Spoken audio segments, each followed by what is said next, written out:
තෙරුවන් සරණයි. ඔබ මේ සවන් දීමට සූදානම් වන්නේ පූජ්‍යපාද අලව්වේ අනෝමදස්සී ස්වාමීන් වහන්සේ සමග ශ්‍රාවක පිරිසක් පැවැත් වූ පෞද්ගලික සාකච්ඡාවක පටිගත කිරීමකටය. මෙය පෞද්ගලිකව පැවැත් වූ සාකච්ඡාවක් වුවද එහි සාකච්ඡා වන ධර්ම කරුණු ධර්මයේ සොයන බොහෝ දෙනාට ප්‍රයෝජනවත් වේ යන අදහසින් අන්තර්ජාලයට මුදා හැරෙන. එම නිසා මෙහි පටිගත කිරීමේ ගුණාත්මක භාවය ඇතුළු අනිකුත් නොවැදගත් කරුණු සඳහා අවධානය යොමු නොකර සූත්‍රයට හා විනයට ගලපා බලා ධර්ම කරුණු පමණක් උකහා ගැනීමට උත්සාහවත් වන ලෙස මෙත් සිතින් සිහිපත් කරමු. තෙරුවන් සරණයි. තෙරුවන් සරණයි සීල දනාටම. අපි පටිච්චසමුප්පාදය ගැන බවපත්‍රින් ಜಾති ගැන කරුණු ගොඩක් කතා කරා. අදත් ඒ සම්බන්ධයෙන්ම කතා කරන්න කියලා හිතුනේ. විශේෂයෙන්ම ඊට කලින් මතක් කරන්න ඕනේ මේ මම හිතන්නේ ඔබ අහන්න ඇති මහා මාළුන්ගේ සූත්‍රයේදී ලස්සන කරුණු ටිකක් ඉස්මතු වුණා. ඒ තමයි මේ මම හැම එකක්ම නෙවෙයි පුංචි කාරණාවක් මේ කියන්න හිතුනේ. සක්කාය නිරෝධය පිළිබඳව දේශනා කරනකොට හිත පහදින සහ හිත නොපහදින දෙන්නෙක් පිළිබඳව. හිත නොපහදින එකට යොමු නොවෙන කෙනාට ධර්ම අවබෝධ කරන්න බෑ කියන කාරණා. ඒතකොට බලන්න මේ ධර්මය අවබෝධ කරන්න තියෙන හැකියාව මොකද්ද? තමන්ගේ පුහු ඇති වෙන වැටහීමක් කියලා ගන්න දෙයක් හෝ තමන් කරන දෙයක් නෙමෙයි. සක්කාය නිරෝධය පිළිබඳව පැහැදිලි කරන දහමට යොමු. ඒකට සවන් දීම. ඒකට කන් යොමු කිරීම. ඒකයි දහම අවබෝධ කරන්න තියෙන හේතුව. වෙන දෙයක් නේ. උදාහරණයක් දුන්නේ අර ගංගානංගගේ මහා සැඩ පහරක් ගහගෙන යනකොට පොළොව මට්ටම වතුර තියෙන තැනදී දුර්වල මිනිස්සෙක් පීනන්න හදන එකයි මේ එයා ගහගෙන යනවා කියන එක තමයි කන් යොමන්නේ කියලා පෙන්වන්නේ. සද්දන්ත පුරුෂයෙක් පීනනවා කියන එක තමයි කන් යොමනවා කියන එක පැහැදිලි කරේ. එතන කිසිම විදිහකින් තමන්ගේ වැටහෙන තමන්ගේ තියෙන කිසි දෙයක් ඉස්මතු වෙන්නේ නැහැ. පංචපාස්කන්ධ සංඛාර වැටෙනවා, ඊළඟට අවටි සමුපාද වැටෙනවා, පංචපාස්කන්ධ වැටෙනවා, සීල ගුණ දම් පුරනවා, ඊළඟ සමාධිය ඇති වෙනවා, මෙහිමයි කියලා ඒ කිසි දෙයක් නෙමේ හේතුව සක්කාය නිරෝධය පිළිබඳව දේශනා කරන ධර්මයට කන් යොමු කිරීම. අන්න එකයි එකම හේතුව, ප්‍රධානම හේතුව. සක්කාය නිරෝධය කියලා කියන්නේ රූප වේදනා සංඥා සංකාර විඥාන ඉක්මවීම. ඒ කියන්නේ රූපණේ විදීම හඳුනා ගැනීම සකස් වීම දැන ගැනීම. මේවා ඉක්මවීම පිළිබඳව ධර්ම දේශනාවට. අපි හිතමු අපට පංචපාස්කන්ධය ගැන මෙහිමයි කියලා දැනගත්තා. ඒක සක්කාය නිරෝධයේද? සක්කායද? සක්කාය. මෙහිම සීල ගුණ දම් පුරනවා මෙහිමයි කියලා දැනගත්තා. ඒ සක්කාය නිරෝධයේ සක්කායද? සක්කාය. සක්කාය නිරෝධය පිළිබඳව හොයාගෙන යන තැනදී මුලින්ම සක්කාය දිට්ඨියට පහරක් වදිනවා. ඒකදී අපි පැහැදිලි කරලා පෙන්නවා සක්කාය දිට්ඨි තමා වැරදි බව තමාට හමු වීම නෙමෙයි සක්කාය දිට්ඨිය හම්බ වීම කියන්නේ. සක්කාය දිට්ඨිය හම්බෙන්න ඕන කියනවනේ ඒක ප්‍රහාණය වෙන්න එකත් පැහැදිලි කරන්නේ. සක්කාය දිට්ඨිය තමා වැරදි බව තමාට හම්බ වීම කියන්න බෑ. තමා වැරදි බව තමාට හම්බ වෙනවා නම් තමා වැරදි බව තමාට හම්බ වීම හරි. තමා වැරදි බව ප්‍රත්‍යක්ෂ වීම මිසක් තමා වැරදි බව තමාට හම්බ වීම නෙමෙයි. එතකොට සක්කාය ගැන හොයාගෙන යනකොට සක්කාය නිරෝධය ගැන බලනකොට සක්කාය නිරෝධයේ දේශනාව ඇහෙනකොට මොකද්ද හම්බ වෙන්නේ? දෘෂ්ටි වැරද්ද. තමා වැරදි බව ප්‍රත්‍යක්ෂේ මිසක් තමා වැරදි බව තමාට හම්බ වීම නෙමෙයි. ඒ නිසා ඒක හොඳට හිතන්න. ඔන්න කාරණා ගොඩක් ගැඹුරුයි. ඕක තමයි හේතු වන්නේ දහම අවබෝධ කරන්න. වෙන දෙයක් නෙමෙයි. තමන්ට වැටහෙන එකවත්, තමන්ගේ ගුණ ධර්මවත්, කියන්නේ තමන්ට යම්කිසි තමන් ඉස්මතු වෙන එක නෙවෙයි හේතු වෙන්නේ. ඒ දහමට කන් යොමු කිරීම. අන්න ඒකත් එක තමයි ඉදිරියට යන්න පුළුවන්. ඉතින් ඒක හොඳට මතක තියාගන්නට ඕනේ මේ ධර්මය අපි ඉගෙන ගන්නකොට කතා කරනකොට අපට ඇත්තටම මේ සක්කාය නිරෝධය පිළිබඳව තියෙන දේශනාවට කන් යොමු වෙනවද කියන එක. කියන්නේ කන් යොමු වෙනව විතරක් නෙමෙයි. කන් යොමු වෙනවා, හිත පහදිනවා. ඒ හැම එකක්ම ඊළඟට එකකින් ඉක්ම වෙනවා. මේ සෑම දෙයක්ම පැහැදිලි කරනවා. ඒකෝට ඒකට පහදින් නැත්තම්, ඒකට බැස ගන්න නැත්තම් ඒත් නෑ. ඒ කරුණු සියල්ලක්ම සම්පූර්ණ වෙන්නට ඕන. ඒ විතරක් නෙමෙයි මේකෙන් ඉක්ම වෙන්න නැත්තම් ඒත් නෑ. ඒ සෑම දෙයක්ම සිදු වෙනකොට තමයි අර හැකියාව කියන එක ඉස්මතු වෙන්නේ. නැත්තම් මේ ඊතර වෙන්න පුළුවන්. ඒක දැන් එයත් දඟලන්නේ ඊතර වෙන්නම තමයි දුර්වල මිනිස්සයා ගංගාවේ. නමුත් ඊතර වෙන්න දැඟලුවට ඊතර වෙන්න බෑ. එහෙනම් ඊතර වෙන්න දැඟලීම නෙමෙයි ප්‍රධාන හේතුව. ඊතර වෙන්නට දැඟලීමට ඒ අර තියෙන හැකියාව. මොකක්ද හැකියාව? සක්කාය නිරෝධය පිළිබඳ ධර්ම දේශනාවට කන් යොමු කිරීම. සක්කාය නිරෝධය කියනකොට වචනයක් කියන එකවත් නිකන් වෙන මොනවත් නෙමෙයි. ඒකේ තුන ප්‍රාත්‍යක්ෂ ප්‍රායෝගික අර්ථය. සක්කාය නිරෝධය. ඒක අපි හොඳට දැනගන්නට වෙනවා. ඉතින් ඒකෙදි මම තවත් කලින් මම අර පෙන්නපුවර ගහේ උපමාව ඉස්සර වශයෙන් පැහැදිලි කරලා පෙන්නවා. මේ ගහ ඒ මුල නැතුව මොන දේ තිබුණත් මුල නැතුව තියෙද්දි ඒ මුල පෙන්වන්නේ සක්කාය දෘෂ්ටිය පිළිබඳව මම කතා කරේ එකදී. ඒ කියන්නේ අර සක්කාය නිරෝධය ගැන කතා කරනකොට සක්කාය දෘෂ්ටිය තමයි මුලින්ම දුරු වෙන්නේ. මෙන්න මේ විදිහේ දෙයක් නැතිනම් මුල නැහැ.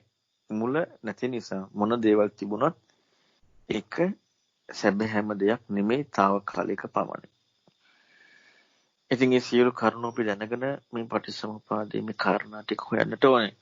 අපි භවපත්‍යයෙන් ಜಾති පිළිබඳව ගොඩක් කතා කරා. භවපත්‍යයෙන් ಜಾති කියලා කියන්නේ මොකද්ද? අපි ඒක හොඳට කතා කරා. එයයි පටිච්චසමුප්පාදේ. භවය නෙමෙයි පටිච්චසමුප්පාදේ. ඒ භවය වටහා ගන්න පුළුවන්. ಜಾතිය වටහා ගන්න පුළුවන්. ඒ පටිච්චසමුප්පාද ධර්ම හැටියට වටහා ගන්නට ඕනේ. භවපත්‍යයෙන් ಜಾතිය වටහා ගන්නවා කියන එක නුවණට හම්බෙන්නේ. එතකොට එයා නෙමෙයි මාර්ගයේ සත්‍ය දැකලා ඊතර වෙන ප්‍රතිපදාව ඉස්මතු වෙනවා. හැබැයි භවය කියන කාරණාව පටිච්චසමුප්පාද ධර්මයක් හැටියට කෙනෙකුට දකින්න පුළුවන්. පටිච්චසමුප්පාද දැක්මත් එක්ක. හැබැයි භවය කියන කාරණාව පටිච්චසමුප්පාද ධර්මයක් හැටියට නොදක භවයේ තුල වාසය කිරීමක් තියෙනවා. හැබැයි භවයේ තුල වාසය කිරීමක් ඇති බව දන්නේ නැහැ. භවයේ පටිච්චසමුප්පන්න ධර්මයක් හැටියට දැකීම එකක්. භවය නැත්නම් ජාතිය භවපච්චයෙන් කියලා දකිනකොට පටිච්චසමුප්පාදය දැකීම ඉතින් ඊතර වෙන මාර්ගය හම්බ වෙනවා. භවයේ දැකීම පටිච්චසමුප්පන්න ධර්ම හැටියට දකිනවා. ඒක සේකය දකින ආකාරය පිළිබඳ ඒකත් මාළුන්ගේ පුදුසුති ලස්සනට පැහැදිලි වුණා. රූපගත වේදනාගත සංඥාගත සංකාරගත විඥානගත හැටියට හම්බෙන හැටි. එතකොට එහෙනම් මේ සියල්ලක්ම එතකොට පටිච්චසමුප්පාදේ භවයේ ගත්තොත් පටිච්චසමුප්පාද ධර්ම හැටියට ඒක හම්බ වෙනවා. හැබැයි හම්බෙන එක දකින්න එකක් නෙමෙයි හම්බෙන එක. එහෙම නැතුව උනත් ලෝකේ පැවැත්ම භවයක් එක්ක. ලෝකේ භවයේ මේ පටිච්චසමුප්පාදේ නෙමෙයි ඒ භවය කියන එක මම කතා කරන්නේ. නැත්නම් ජාතිය කියන එක. පටිච්චසමුප්පාදේ නෙමෙයි. පටිච්චසමුප්පාද කතා කරද්දී දෙක කතා කරන්න ඕනේ. භවය කියන එක. ඒතර භවය කියන කාරණාව ලෝකේ විග්‍රහය. දැන් බලන්න කෝසම්බී සූත්‍රය ගත්තාම කෝසම්බී සූත්‍රයේදී පැහැදිලි කරනවා ස්වාමීන් වහන්සේලාගෙන් අහන ප්‍රශ්නේදී භව ප්‍රත්‍යයෙන් ජාතිය කියන එක සද්ධාරුච අනුසව ආකාර පරිවිතක දිට්ඨිනිචාන කන්තික්මවා දකින්නවද දකින්නවා කියන. භවයේ දකින්නවද කියන එක නෙමෙයි අහන්නේ. භව ප්‍රත්‍යයෙන් ජාති දකින්නවද කියන එක අහන්නේ. ඒ කියන්නේ පටිච්චසමුප්පාදය අහන්නේ. ඒ වගේම අහනවා භව නිරෝධෝ ජාති නිරෝධ බව දකින්නවද අහනවා. පටිච්චසමුප්පාදය අහන්නේ. කියන්නේ ආර්ය න්‍යාය අහන්නේ. ඒක සද්ධාරුච අනුසව ආකාර පරිවිතක දිට්ඨිනිචාන කන්තික්මවල දකින්නවා කියනවා. ඊළඟ තව ප්‍රශ්නයක් අහනවානේ. එහෙනම් භව නිරෝධෝ නිබ්බාණං කියන කාරණාව දකින්නවා අහනවා. ඒ සද්ධාරුච අනුසව ආකාර පරිවිතක දිට්ඨිනිචාන කන්තික්මව. දැන් අර කලින් හේ මොකද්ද පටිච්චසමුප්පාදය. දැන් මෙතන අහන්නේ නිවීමම භව නිරෝධෝ නිබ්බාණ. එතකොට එහෙනම් භව නිරෝධෝ නිබ්බාණං කියන කාරණාව ගැන කතා කරන්නේ. පටිච්චසමුප්පාදේ නෙමෙයි. පටිච්චසමුප්පාද කතා කරන භවපච්චය ජාති කතා කරන්නේ. භවය කතා කරන පටිච්චසමුප්පාදේ නෙමෙයි පටිච්චසමුප්පන්න ධර්ම. භව නිරෝධෝ නිබ්බාණං කියන කාරණාව එතන වෙනම ඉස්මතු කරන්නේ. භව නිරෝධෝ නිබ්බාණං කියන එක. එතකොට ඒක එහෙම දකින්නවා දහනවා. දැන් බලන්න මෙතන ටිකක් භවය කියනකොට ටිකක් ගැඹුරු අර්ථයක් එනවා. දැන් අපි නිතරම කතා කරන්නේ සාකච්ඡාවේදී මේ හම්බ වෙන දේ එක්ක නෙමෙයි මේ පැවැත්ම කියන වචනයත් එක්ක භවය කියන්නේ කියලා. පැවැත්ම නැතිවීම නිරෝධය. පැවැත්ම නිරෝධය නම් වූ නිබ්බාණය. පැවැත්ම නිරෝධය නම් වූ නිබ්බාණය මිසක් පැවැත්මේ හම්බ වෙච්ච නැතිවීම කියන නිබ්බාණය නෙමෙයි. එතකොට අර භවය කියන කාරණාවේ භවපත්‍යෙන් ජාති කියනකොට පටිසම්පාද න්‍යාය දැකීමත් භව නිරෝධය නිබ්බාණය කියන එක. මෙන්න මේක දකින්නවාද? ඊළඟට තමයි තව එකක් තේරුම් ගන්න පුළුවන්. මේ දැන් මම කතා කරන්නේ පටිසම්පාද නෙමෙයි දැන් භවය ගැන. ditthිගත සූත්‍රයේ පැහැදිලි කරනවා අනාත්මයක් හැටියට වඩන කෙනාගේ ස්වභාවයේදී ඒ තමයි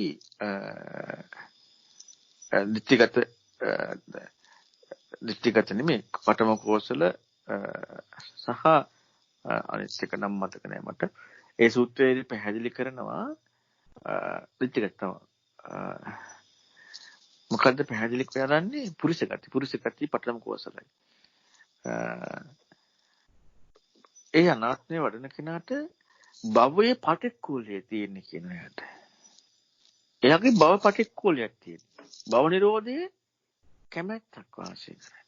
හැබැයි බුදුරණවහන්සේගේ ශ්‍රාවකෙක් නෙමෙයි. එතකොට ඒ චින්තනය බලන්නකෝ. භවයේ පටික්කුලයයි භව නිරෝධයේ කැමැත්තෙන් වාසය කරනවා. ඒතර මෙතන මොකද්ද මේ තියෙන්නේ? භවය කියලා දැන් හම්බ වෙන ප්‍රත්‍යක්ෂය. හම්බ වෙච්ච දේ නෙමෙයි. හම්බ වෙන ප්‍රත්‍යක්ෂය. එය පටික්කුලය. ඒකට කැමති නෑ. ඒ කියන්නේ අනාත්මයේ වඩන කෙනාගේ ස්වභාවය. එතන මේ පුතඥ කෙනා ගැන මේ කියන්නේ. ආර්ශාවක් කියන්නේ. ඊළඟට භව නිරෝධය. ඒයින් ඉක්මවීම කැමතියි. ඒයින් ඉක්මවන්න කැමතියි. එතකොට ඒයින් ඉක්මවන්න කැමති ඒ පිළිකුල් කරනවා. මොකද්ද වඩන්නේ? නොචස්සං නොචමේසියා න භවිස්සාමි නමි භවිෂති. උත්තම පුරුෂයන් කතා කරන්නේ මම පාදක වෙලා කවුද කැමති භව පටික්කුලයට? භව පටික්කුලේ භව පිළිකුල් කරන්නේ කවුද? එතන භව පිළිකුල් කරන්නේ ඉන්නවා. දැන් අපි භව පිළිකුල් කරනවා නම් අපට තියෙන එකමයි. එයා භව නිරෝධයට කැමති. කවුද කැමති? අන්න උත්තම පුරුෂයන් කතා කරන්නේ. එයා කැමති. බුදුරණවහන්සේ පෙන්නන්නේ එයා පිළිකුල් කරනවා හෝ එයා කැමති කියන එක නෙමෙයි. භව නිරෝධෝ නිබ්බාණං කියන්නේ පටිච්චසමුප්පාද න්‍යාය දකිනකොට මේ කියන අවස්ථාවත් එක්කම ඉක්මවීම පුජ්‍යලත්වය තමා කියන බව මේ කියන එකත් එක්ක තමා කියන එක ඉක්මවන එක. මම භව පටික්කුලේ භව මම කියලා හිතන්නේ කියන්නේ මම කියන හැඟීම දැන් මමනේ මේකින් ඉක්මෙන්ද දඟලන්නේ. එතකොට මම භවයට කැමති නෑ. භව නිරෝධයට කැමති. ඒකට ප්‍රතිපදාව අනාත්මයි. මම කියලා දෙයක් නෑ. ප්‍රත්‍යක්ෂයෙන් හිතනවා නෙමෙයි. ප්‍රත්‍යක්ෂයෙන් මම කියලා දෙයක් නෑ. අනාගතේ මම දැන් නැත්තම් අනාගතේත් මම කියලා දෙයක් නෑ. මගේ කියලා දෙයක්වත් නෑ. අනාගතේ මගේ කියලා දෙයක්වත් නෑ. උත්තම පුරුෂයන් කතා කරනවා. අන්න කුඤ්ඤේ තියෙනවා. හැබැයි නිරෝධයටයි කැමති. ඒතකොට මේ භවය කියන කාරණාව එක්ක ඒ පැවැත්ම එම් පටිසමුපාද න්‍යාය නෙමෙයි ඒ පැවැත්ම. ඒක කලින් කතා කරේ භව නිරෝධය පිළිබඳව. එතකොට ඒ භව නිරෝධය කතා කරේ පටිසමුපාදේ කතා කරලා ඉවර වෙලා. හැබැයි ඒතර භව නිරෝධයමයි. හැබැයි එතන භව නිරෝධي මගේ භව නිරෝධ මම භව නිරෝධයට කැමති වද නෑ. සද්ධා රුචි අනුසම ආකාර පරිවිතක දිටිනිච්ඡානකන්ති ඉක්මවා දකින්න. සද්ධාවෙන්තර රුචියෙන් කැමැත්තෙන් අනුසමයෙන් දැනගත දේ ආකාර කල්පනා කරන එක. දෘෂ්ටි වශයෙන් කල්පනා කිරීම භව නිරෝධයට යනකොට අන්න එතන තමයි ඉන්නවා. මෙතන කතා කරන්නේ ඒවා ඉක්මවලා. ඒ ඉක්මවන දකින්නකොට අන්න එතකොට මොකද්ද පැවැත්ම?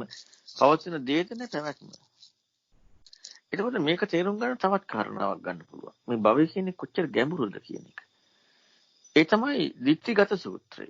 දැන් කලින් කතා කරේ පුරුෂ ගති ඊළඟට කතා කරා මොකද්ද කොසම්බි ditthිගත සූත්‍රය පැහැදිලි කරනවා මෙහෙම එකක්. මම ඒ කාරණාව විතරක් කියන්නම්. දැන් ඒතර මේ ditthි දෙකයි. ditthි දෙකක් තියෙනවානේ. දීවික්කේ ditthිගතෙහි පරිඋත්ථිත දේ මනුස්සා ඔලියන්ති කචිතාවන්ති කෙනෙක් බෙහෙගන්නවා කෙනෙක් ඉක්මවා දුවනවා. චක්කුමන්ත පස්සති. ඒතකොට ඒක ditthියක් කියන්නේ ඇසති කෙනා දකිනවා. ඔන්න ඇසති කෙනා දකිනවා.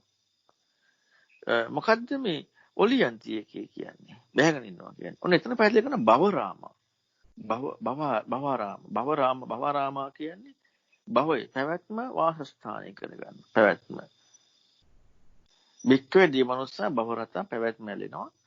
පැවැත්ම සතුට වෙනවා.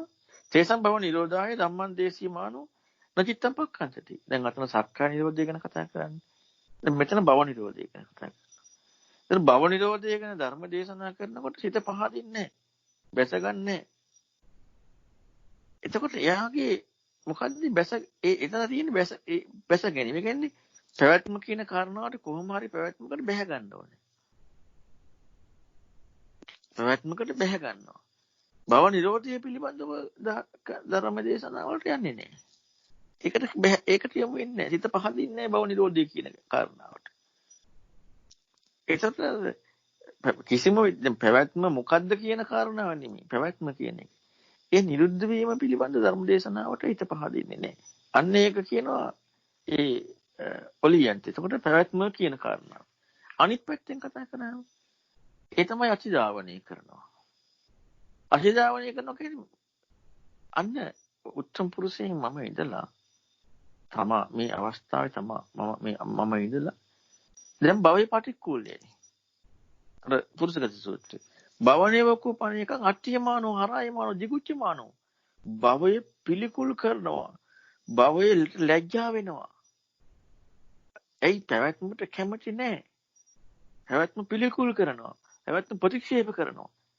ඒ භවයෙන් ඉක්මවීමක් හොයන විභවං. ඒකෙන් ඉක්මවීමක් හොයනවා. ඒ හසු වෙනවා. ඉක්මවීම. අන්න පුරුෂගත සූත්‍ර භව නිරෝධය ගැන කතා කරා. එතෝ කිරබෝ අයං අත්තා කායස් වේදා පරම්මරණ උපජිත විනාශති නහොති පරම්මරණ. එතන යතාවත්තන්ති එවං කොබික්ඛ අතිදාවන්ති එකේ. මොකද කියන්නේ? දැන් මේ හිතන එකක් නෙමෙයි මේ දෘෂ්ටිය කියන්නේ. හිතනවා කියන්නේ එකක් දෘෂ්ටියකින් තව එකක්. ඒක හොඳට මතක තියාගන්න. අපිවම හිතන්නේ නැහැනේ. මේ හිතන එක නේ දෘෂ්ටිය. දකින්න කෝණය. මොකද්ද දකින්න කෝණය? මේ තම අත්තං. ඒ කියන්නේ අයං අත්තං. අන්න බලන්න මේ තමා කියන එක. මේ තමා. එතකොට මේ තමා කයි බිඳුනහම දැන් අපි කවුරුත් දන්නවනේ දැන් නැති වෙන්නේ මේ ඉන්නකම් පවතිනවනේ කොහොමද? හොඳට හිතලා බලන්න. ඉන්නකම් පවතිනවනේ. ඉන්නකම් පවතිනවා. කයි බිඳුනහම නැති වෙලා යනවා. විනාශ වෙනවා. ඒ කියන්නේ විභවය කියන කාරණාව. ඇයි නිරෝධ සත්‍ය ඥානිය නැති තැනදී නිරෝධය පිළිබඳව නිරෝධය කියන කාරණාවට යන්නේ දැන් මේ පැවැත්මේ නිරෝධය කවදාවත් හම්බෙන්නේ නැහැනේ.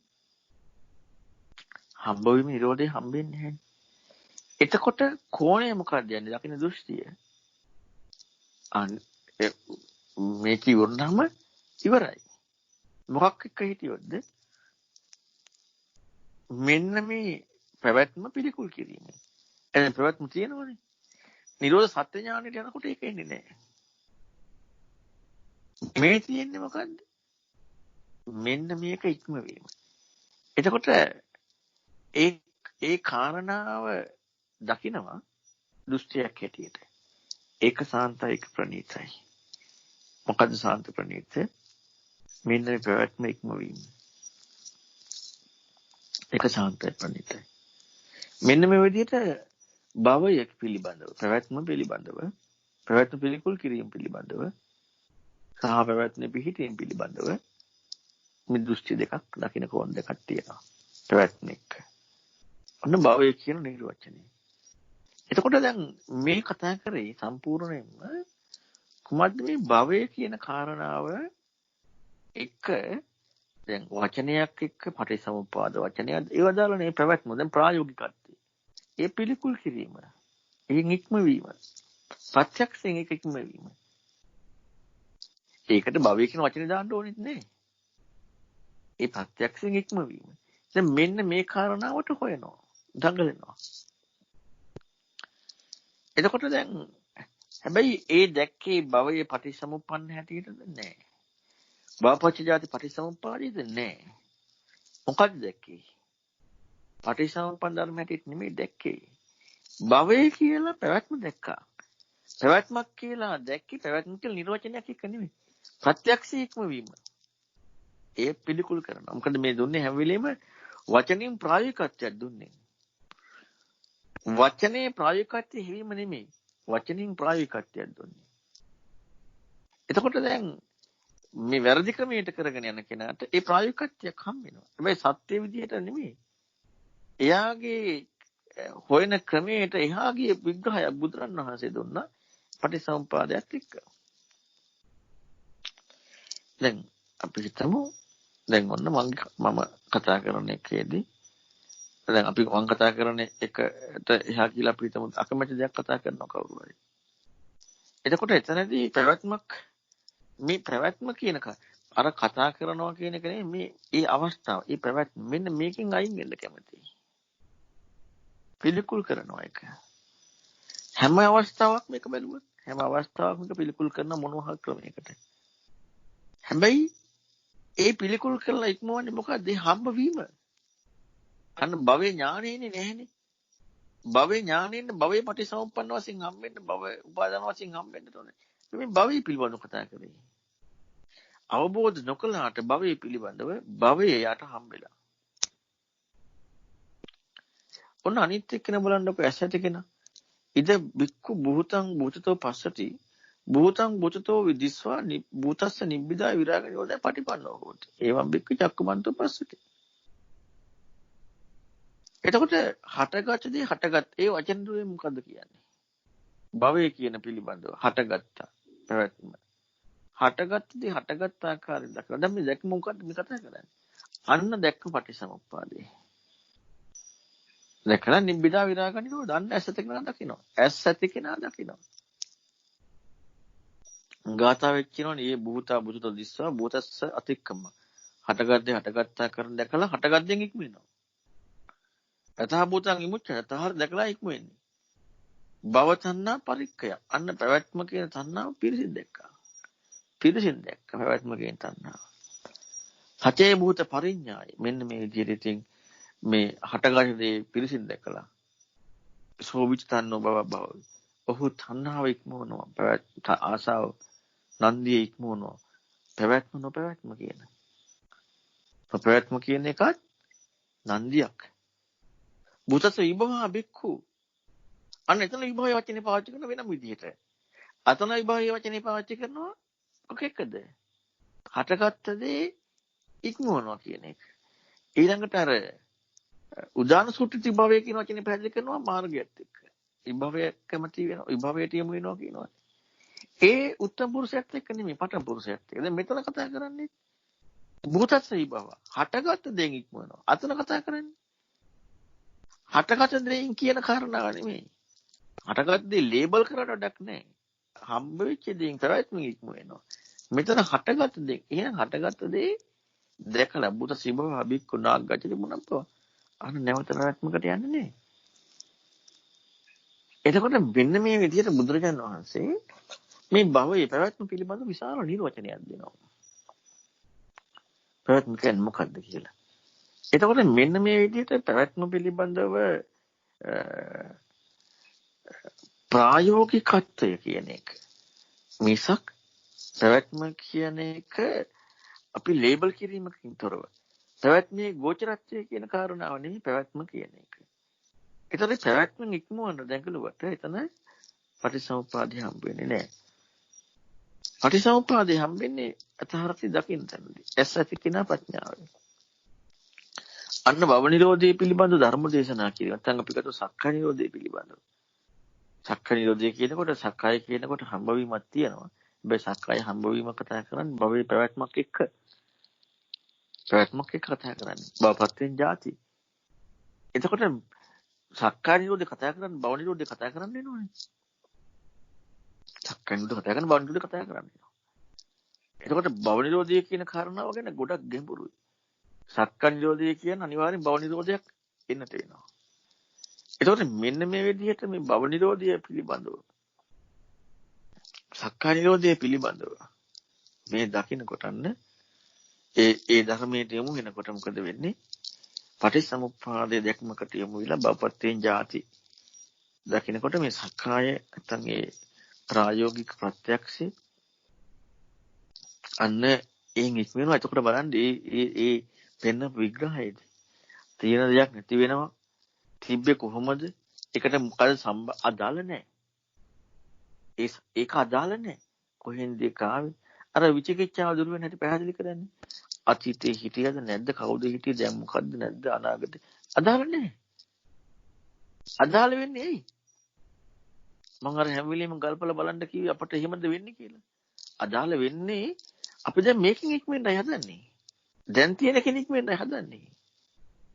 සකස් වීමත් එක්ක නෙමෙයි දැන් තියෙන කෙනෙක් ඉක්මෙන්න. දැන් කියන වචනේ කියවිලා වචන නොදැම්මට ප්‍රත්‍යක්ෂයෙන් හම්බෙලා ඉවරයි. දැන් මේ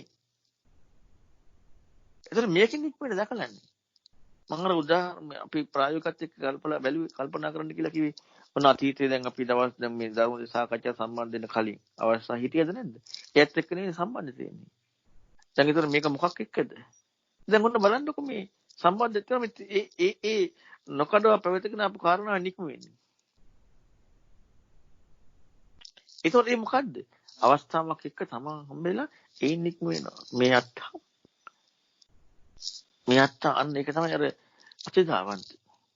අතිධාවනය කරනවා කියන්නේ. හැබැයි යථාර්ථය දකින්න යනවා නේද? යථාර්ථය දකින්න මොකද භවය යථාර්ථ දකින්න උපාදාන හොයන්න වෙනවා. හැබැයි භවය කියන කාරණාව ඇතිසන ජාතිය ඇත කියන කාරණාව දකින්නකොට අන්න පටිසමුප්පාදය දකින්න. එතකොට එනම් මේ පැවැත්ම කියන නිර්වචනය පැහැදිලි කරේ කාම රූප අරූප. මේ පැවැත්ම කියන නිර්වචනය පැහැදිලි කරේ පැවැත්ම හොයනකොට හැබැයි පටිසමුප්පාදය හම්බෙන්නේ නැහැ. ජාතිය වෙනකොට පටිසමුප්පාදය හම්බෙන්නේ නැහැ. පැවැත්ම පවපත්යෙන් ජාතිය හම්බෙන්නකොට ප්‍රඥාවට පටිසමුප්පාදය හම්බෙන කාටද? මටද? නැහැ. ප්‍රඥාවට. දැන් මටනේ මේ අවස්ථාව තියෙන්නේ. මමනේ ඉක්මවන්නේ මේකෙන්. මමනේ ඉක්මවන්න දකලන්නේ. බාපතෙන් ජාති දකින්නකොට ප්‍රඥාවේ මම නොයදින බවක් හම්බෙලා තියෙන්නේ. සාධාරණ නැද්ද? අත්තා කියන කාරණා අනත්තා කියනකොට විග්‍රහ කරද්දී පැහැදිලි කරන්නේ මොකද්ද? සබ්බේ ධම්මානත්තා. ඊළඟට අයමක් අනිත්‍ය නම් දුක නම් විනාශ වෙන බවට ආයතන තම කියලා ගැනීම තමා කියලා වෙන සුදුසු නෑ. ඒතකොට බලන්න එතන අර වෙනමම තවත් ඉන්න කෙනෙකුගේ නැතිවීමක් කියන ආරෝපණය දෙන්නේ නෑ. ත්‍රිලක්ෂණයේ ගැඹුර.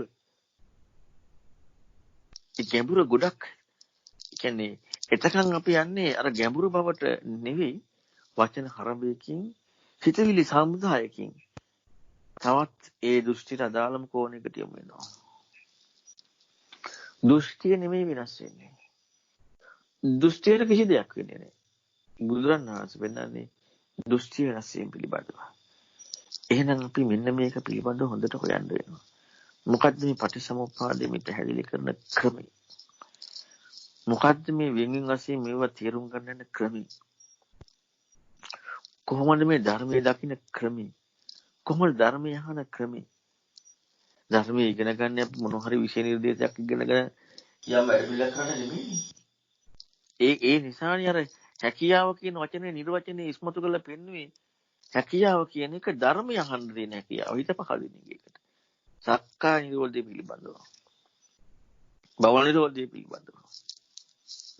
මෙන්න මේකට හිත පහදින එක. හැම වෙලෙම කැමති මොකද්ද?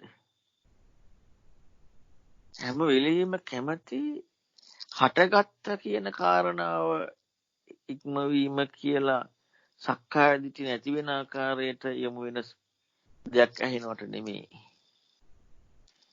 මේ අවස්ථාවෙන් මේ කියන කේන් ඉක්මවීම කියන දෙයකටයි කැමති තියෙන්නේ. අතිධාවනය කරන්නේ. ඉක්මව හදුවන්නේ. උදාහරණයක් ඇටියට ගත්තොත් හේමලයා වදයක් කියලා හේමලයාගෙන් දුර වෙන්න දුවනවා. හේමලයා අයින් කරන්න තමන්ගේ හේවණැල්ල අයින් කරන්න දුවනවා. හැබැයි දුවනකොට කොච්චර මෝඩ වැඩද? හැබැයි හේවණැල්ල කියන එකට ලොකු බහුවචයක් නැහැ. පස්සෙන් එනවා කියලා හම්බෙන්නේත් නැහැ. බහුවිභවයක් හම්බෙන්නේ නැහැ ලෝකයේ ඇටියට. හැබැයි හම්බු නැති වුණාට ඒක එක්කමයි තියෙන්නේ. අන්න අතිශ්‍රාවණය කරනවා.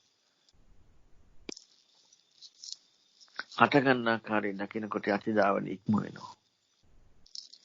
එහෙනම් බලන්න අතිධාවනයයි බැස ගැනීමයි ඈස් ඇති කෙනා දැකීමයි. මෙන්න මේ කරුණ ටික. ඒතර මම කරුණු කිහිපයක් පැහැදිලි කරා.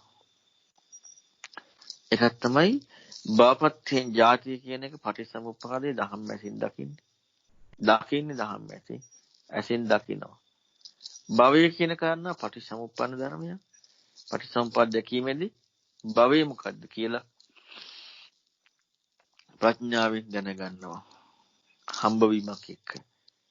ඒකත් ලස්සනට විග්‍රහ වෙනවා. දැන් ජාතිය කියන එක හම්බ වීමක් කියනවා වගේ අර මාළුන්ගේ බුද්ධ සූත්‍රය පැහැදිලි කළ රූපගත වේදනාගත ස්වභාව ගතියක් ඉති රූප සමුදය ඉති රූප සත්සංගමෝ කියන එක නෙමෙයි පැහැදිලි කරන්නේ. ඉති වේදනා සමුදය කියලා නෙමෙයි පැහැදිලි කරන්නේ. රූපගත වේදනා ගත කියලා. විඥාන ගතයක්. කියන්නේ තිතියක් ස්වභාවයක්. ඊට පස්සේ පැහැදිලි කරන්නේ අනිත්‍ය සංකත වශයෙන් බලනකොට ඉක්ම වෙනවා අමුතු ධාතුරියම වෙනවා කියලා. දැන් මෙතනදී පටිසමුප්ප ජාතිය කියන කාරණාව ගතියක් හැටියට හැබැයි ගති ස්වභාවයක් හැටියට ඒක දකින්න නුවණක් ඕනේ. ඒක බෑනේ. ඊළඟ තමයි ඒක සත්‍ය දකින්න යොමු වෙන්නේ ප්‍රඥාවටයි. ගති ස්වභාවය නෙමෙයි හම්බෙන්නේ. පටිසමුප්පන්නව විතර වෙනවා. හැබැයි මෙහිම නොදැක අනෙක් කොට මේ කතා කරන ජාතිමුත් ඉක්මෙන් යනවා. භවය කියන එකේ පැවැත්ම ඉක්මෙන් යනවා. අර පැවැත්ම කියන වචනේ බුදුරණවහන්සේ වචනයක් නෙමෙයිනේ. විවහාර වචනනේ. පැවැත්මෙන් ඉක්මෙන් යනවා. පැවැත්මෙන් ඉක්මෙන් යනවා කියන නිර්වචනයේදී භව නිරෝධය කැමැති භවය පිටිකුල් කරනවා. හැබැයි අර අවස්ථාව තමා මම ඉන්නවා. සක්කාය දිට්ඨිය ප්‍රහාණය වෙන්නේ නැහැ. ඒක හම්බෙන්නේ නැහැ. ඕරම්බාගේ සංයෝජන බව හම්බෙන්නේ නැහැ.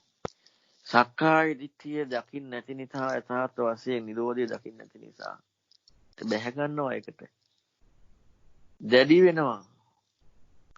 එයයි සංයෝජනේ. සංයෝජන බව හම්බෙන්නේ නැහැ. සංයෝජන බව හම්බෙන්නේ කොතනද? ලස්සනට පැහැදිලි කරා මාළුන්ගේ සූත්‍රයේ. සංයෝජන දුරවන ප්‍රතිපදාවේදී මාර්ගයේදී නැත්නම් හම්බෙන්නේ. මාර්ගයේදී හම්බෙන්නේ. එතකන් අර ප්‍රවැත්මට බැහැගෙන ඉන්නවා. එහෙනම් අපි බලන්නට ඕනේ අපේ කියන කල්පනාවට දෘෂ්ටිය කියන්නේ එක කල්පනාව කියන්නේ එක. අපේ කියන කල්පනාවට මේ බවපත්තින් ಜಾති මොන විදිහට ගැලපුවත් ඒක කොච්චරනම් බුද්ධ වචනේ එක්ක සැසඳෙනවද නැද්ද? අපි කොහොමද හිතන්නට ඕනේ? අපි අපිට කතා කරා මේ කරුණු මේ මම හිතන්නේ සාකච්ඡා කිහිපෙදීම 51 52 ගිය සැරේ සාකච්ඡා කරපු දෙකේම මොකද්ද කතා කරේ? අපි පැහැදිලි කරා හම්බ විය යුත්තේ යෝනිසෝ මනසිකාරය. භව නිරෝධය ගැන අහන ධර්මයේදී සක්කාය නිරෝධය ගැන අහන ධර්මයේදී මොකක් හම්බෙන්නේද? හම්බුණා නම් භවය, හම්බුණා නම් සක්කාය, හම්බුණා නම් ඒකට කන්නීමිලා නැහැ. එහෙමනම් යෝනිසෝ මනසිකාරය ඉපදිලා නැහැ. යෝනිසෝ මනසිකාරය ඉපදෙන්න තියෙන්නේ. දැන් මේක පටිච්චසමුප්පාදයි, මේක පංචීපාස්කන්ධයි, මේක ධාතුයි, මේක බොජ්ජංගයි. මොකද්ද හම්බුනේ? නිර්වචනයක් ප්‍රවැත්මක් නෙමෙයිද? ප්‍රවැත්මක නිර්වචනයක් නෙමෙයිද? ප්‍රවැත්මක නිර්වචනයක්. ප්‍රවැත්මක නිර්වචනයක් හම්බුණා නම් කෝ භව නිරෝධය ගැන ඇහිලා, කෝ සක්කාය නිරෝධය ගැන ඇහිලා, කෝ යෝනිසෝ මනසිකාරය ඉපදිලා. යෝනිසෝ මනසිකාරය ඉපදෙන්නට ඕනේ. ඉතින් මේක අපි සාවධානව භාග්‍යතුන් වහන්සේගේ ධර්මය ඉගෙන ගන්නට ඕනේ. ඒකටයි හැකියාව කියන්නේ. ඕක නැති වෙච්ච තැනදී තමයි අපේ මේ මම ලබන දෙයින් ඉක්මෙන්න හොයන්නේ. දෙයින් ඉක්මෙන්න හදන්නේ. මේ විදිහට මේ ධර්මයේ ඉගෙන ගන්නකොට බලන්නකො හොඳට හිතලා ඇත්තටම මේ ධර්මයේ සත්‍ය වශයෙන්ම ගැඹුරු නැද්ද? සත්‍ය වශයෙන්ම මේකට අතක්කාවචර කියන නිර්වචනය ගැලපෙන්නේ නැද්ද? සත්‍ය වශයෙන් මේ ධර්මයේ දකින්න දුෂ්කර නැද්ද? දකින්න දුෂ්කරයි. අතක්කාවචරයි. ගැඹුරුයි. ගැඹුරු අර්ථයි කියන්නේ. නිර්වචනයක් විග්‍රහයක් කියන තැනදී ගැඹුරක් හම්බෙන්නේ නැහැ. හොඳයි එහෙනම් මේ පිළිබඳව අපි අද වැඩිපුර කතා කරමු. සාකච්ඡාවට අවස්ථාව දෙනවා. අපි අදින් මේ බවපත්තින් ජාතිය කියන එක අවසන් කරනවා. ඉතින් ඒ නිසා මේ සම්බන්ධයෙන් තියෙන තේරුම් ගන්න තියෙන කාරණා දැන් අහන්න අවස්ථාව කාලේ අපත නොයවා අහන්න. තේරුවන් සන්නසන ස්වයංස මේ ඔතන අර මේ ඔබ වහන්සේ දැන් පැහැදිලි කරලා දැන් අපිට භවය කියන එක කියන්නේ දැන් පෘථග්ජන කෙනෙක්ට හම්බුනහම ඒක අතිදාවණය වෙනවා කියන ස්වභාවය කියන්නේ ඒක පිළිකුල් කරනවා ඒක ගැන කලකිරනවා ඊට පස්සේ හම්බුන දේ ගැන අයින් වෙනවා කියන ස්වභාවය සානස දැන් සානස ඔක මේ සාමාන්‍යයෙන් ධර්මය අහන්න නැති කියන්නේ සාමාන්‍ය මේ පැවැත්මේ තියෙන යම් හරි දුකක් තියෙනවා කියන එක නොදකින කෙනෙක්ට කොහොමත් ඔය ප්‍රශ්නේ වෙන්නේ නැහැ නේ සානස. ඒකට දැන් ඔය ධර්මය අහන කෙනෙක්මයි ඔය අතිදාවණය කියන පැත්තට යන්නේ කියන ස්වභාවය තියනනේ සෝන. එතකොට අතිදාවණය කියන එක උනාට ප්‍රශ්නයක් නැහැ. හැබැයි ඒක කොහොම හරි මේක වැරද්දක් කියලා දැකලා ඒකෙන් මිදෙන ගතිය අති කරගැනීම නේද සෝනස් එතන වෙන්න ඕනේ. නැත්තම් අපි දැන් කොහොමදම විස්තර කරලා දැන් අතිදාවණය කියන එකේ නෑ මං අතිදාවණයට යන්නේ නැහැ කියන ස්වභාවයකට යන්නත් හිතෙනවා සෝනස්. මොකද මේ ඒ තරමට වයි දෙනවා සෝනස් මේ කියන්නේ. මොකද කියන්නේ අත්‍තරම පෘථග්ජන කෙනෙක්ට වෙන ඔප්ෂන් කියන්නේ මේ විකල්පයක් නැහැ නේ සෝනස්. අතිදාවණය හෝ බැස ගැනීම කියන කාරණේ නිසා නේද සෝනස්. එතන පොඩ්ඩක් තව ටිකක් පැහැදිලි කරගන්න තිබුණා. කියන්නේ පැවැත්ම කොහොමද තියනන්නේ සෝනස් ඒකයි. හොඳයි සෝනස්. තෙරුවන් සරණයි. අතිදාවණය කියන එක අනිත්‍යයක් තියෙනවා. ඒ කියන්නේ දැන් නිවන් දකින්න හොයන්නේ අපි විතරක් නෙමෙයි. නිවන් දකින්න හොයන්නේ විමුක්තිකාමී. දැන් අපේ සමාජයේට ඇත්තටම විමුක්තිකාමී කියන එක අපේ සමාජයේට ආගන්තුක දෙයක්. හින්දි සමාජයේ දැන් සම්පූර්ණයෙන්ම නෑ. නමුත් යම් පමණකට තියෙනවා දෘෂ්ටිත් එක්ක. බ්‍රහ්මජාල සූත්‍රය කතා කරේ දෘෂ්ටි උතුම් දෘෂ්ටි ඇති ජාලයක් හැටියටනේ. එතකොට ඇයි ඒ උතුම් කියන්නේ අවංකවම විමුක්තියක් හොයනවා. එතකොට ඒ මිනිස්සුන්ගේම ගතිය. එතකොට ඒ සමාජයේ භාවිතා වෙච්ච වචන විමුක්තිකාමීන්ගේ වචන විමුක්තිකාමීන්ගේ මේ නිර්වචන. ඒකත් එක තමයි මේ භවයෙන් නිදහස් වෙන්න හොයන්නේ. එතකොට ඒ හොයද්දී ඒ අය පුරුදු කරන ප්‍රතිපදා එක තමයි එයාලටත් මේක හම්බෙන්නේ. එතකොට ඒ වචන වලින්මයි බුදුරණවහන්සේ ධර්මය දෙන්නේ. එතකොට ඒ විමුක්තිකාමීන් හෙව්ව දේ ප්‍රත්‍යක්ෂයක හොයාගෙන ගියේ. බුදුරණවහන්සේත් ඒ වචනෙන් භාවිතා කරලා ප්‍රත්‍යක්ෂයක පැහැදිලි කිරීම කරනවා. එතකොට එහෙම කරද්දී ප්‍රත්‍යක්ෂයක ගෝචර බව ඒ අයට හම්බවීමත් බුදුරණවහන්සේගේ ධර්මයෙන් හම්බවීමත් ඒ වචන භාවිතා කරපු කරුණුදී ඒ වචන දුරට තියෙන තාත්වික අර්ථයක් නේ. අපි කලින් කතා කරන තාත්වික අර්ථය කියන එක. එතකොට කලින් විමුක්තිකාමීන් හිව්වෙත් ඒ තාත්වික වචනේ අර්ථයත් එක්කයි විමුක්තිය. මේත් එහෙමමයි. එතකොට නම් ඒ ක්‍රම දෙකේම තියෙන්නේ එකම වෙලයකට විමුක්තිය හොයනවා. ඇහෙන කාරණාව, හොයාගත්ත කාරණාව සහ තාත්විකත්වයේ ප්‍රායෝගික බව. මෙන්න මේකෙන් නිමුක්ති වෙනවා. ඒකෙන් අතිදාවණයකට යමු වෙනවා.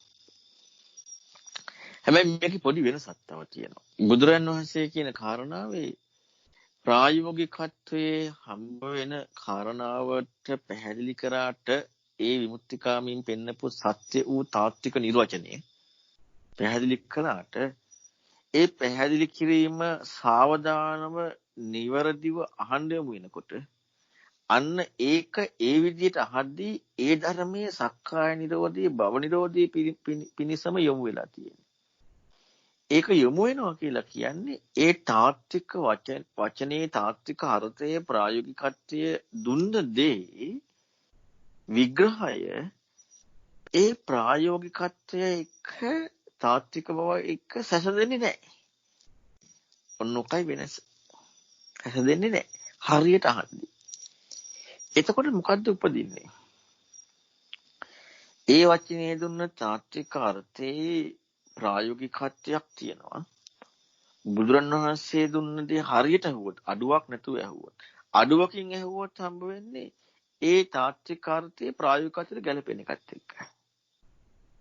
ඒකනේ ඉස්සල්ලාම යන්නේ. දැන් අපිට අද මුලා වෙන්න ප්‍රධානම හේතුවක් තියෙන දේ තමයි අපිට මේක අලුත් නිසා ඒ වචනේ තාත්වික අර්ථය එනකොට අපේ ප්‍රායෝගිකත්වයක හැසදිලා අපි හිතනවා මේකයි මුක්ති මාර්ගය කියලා.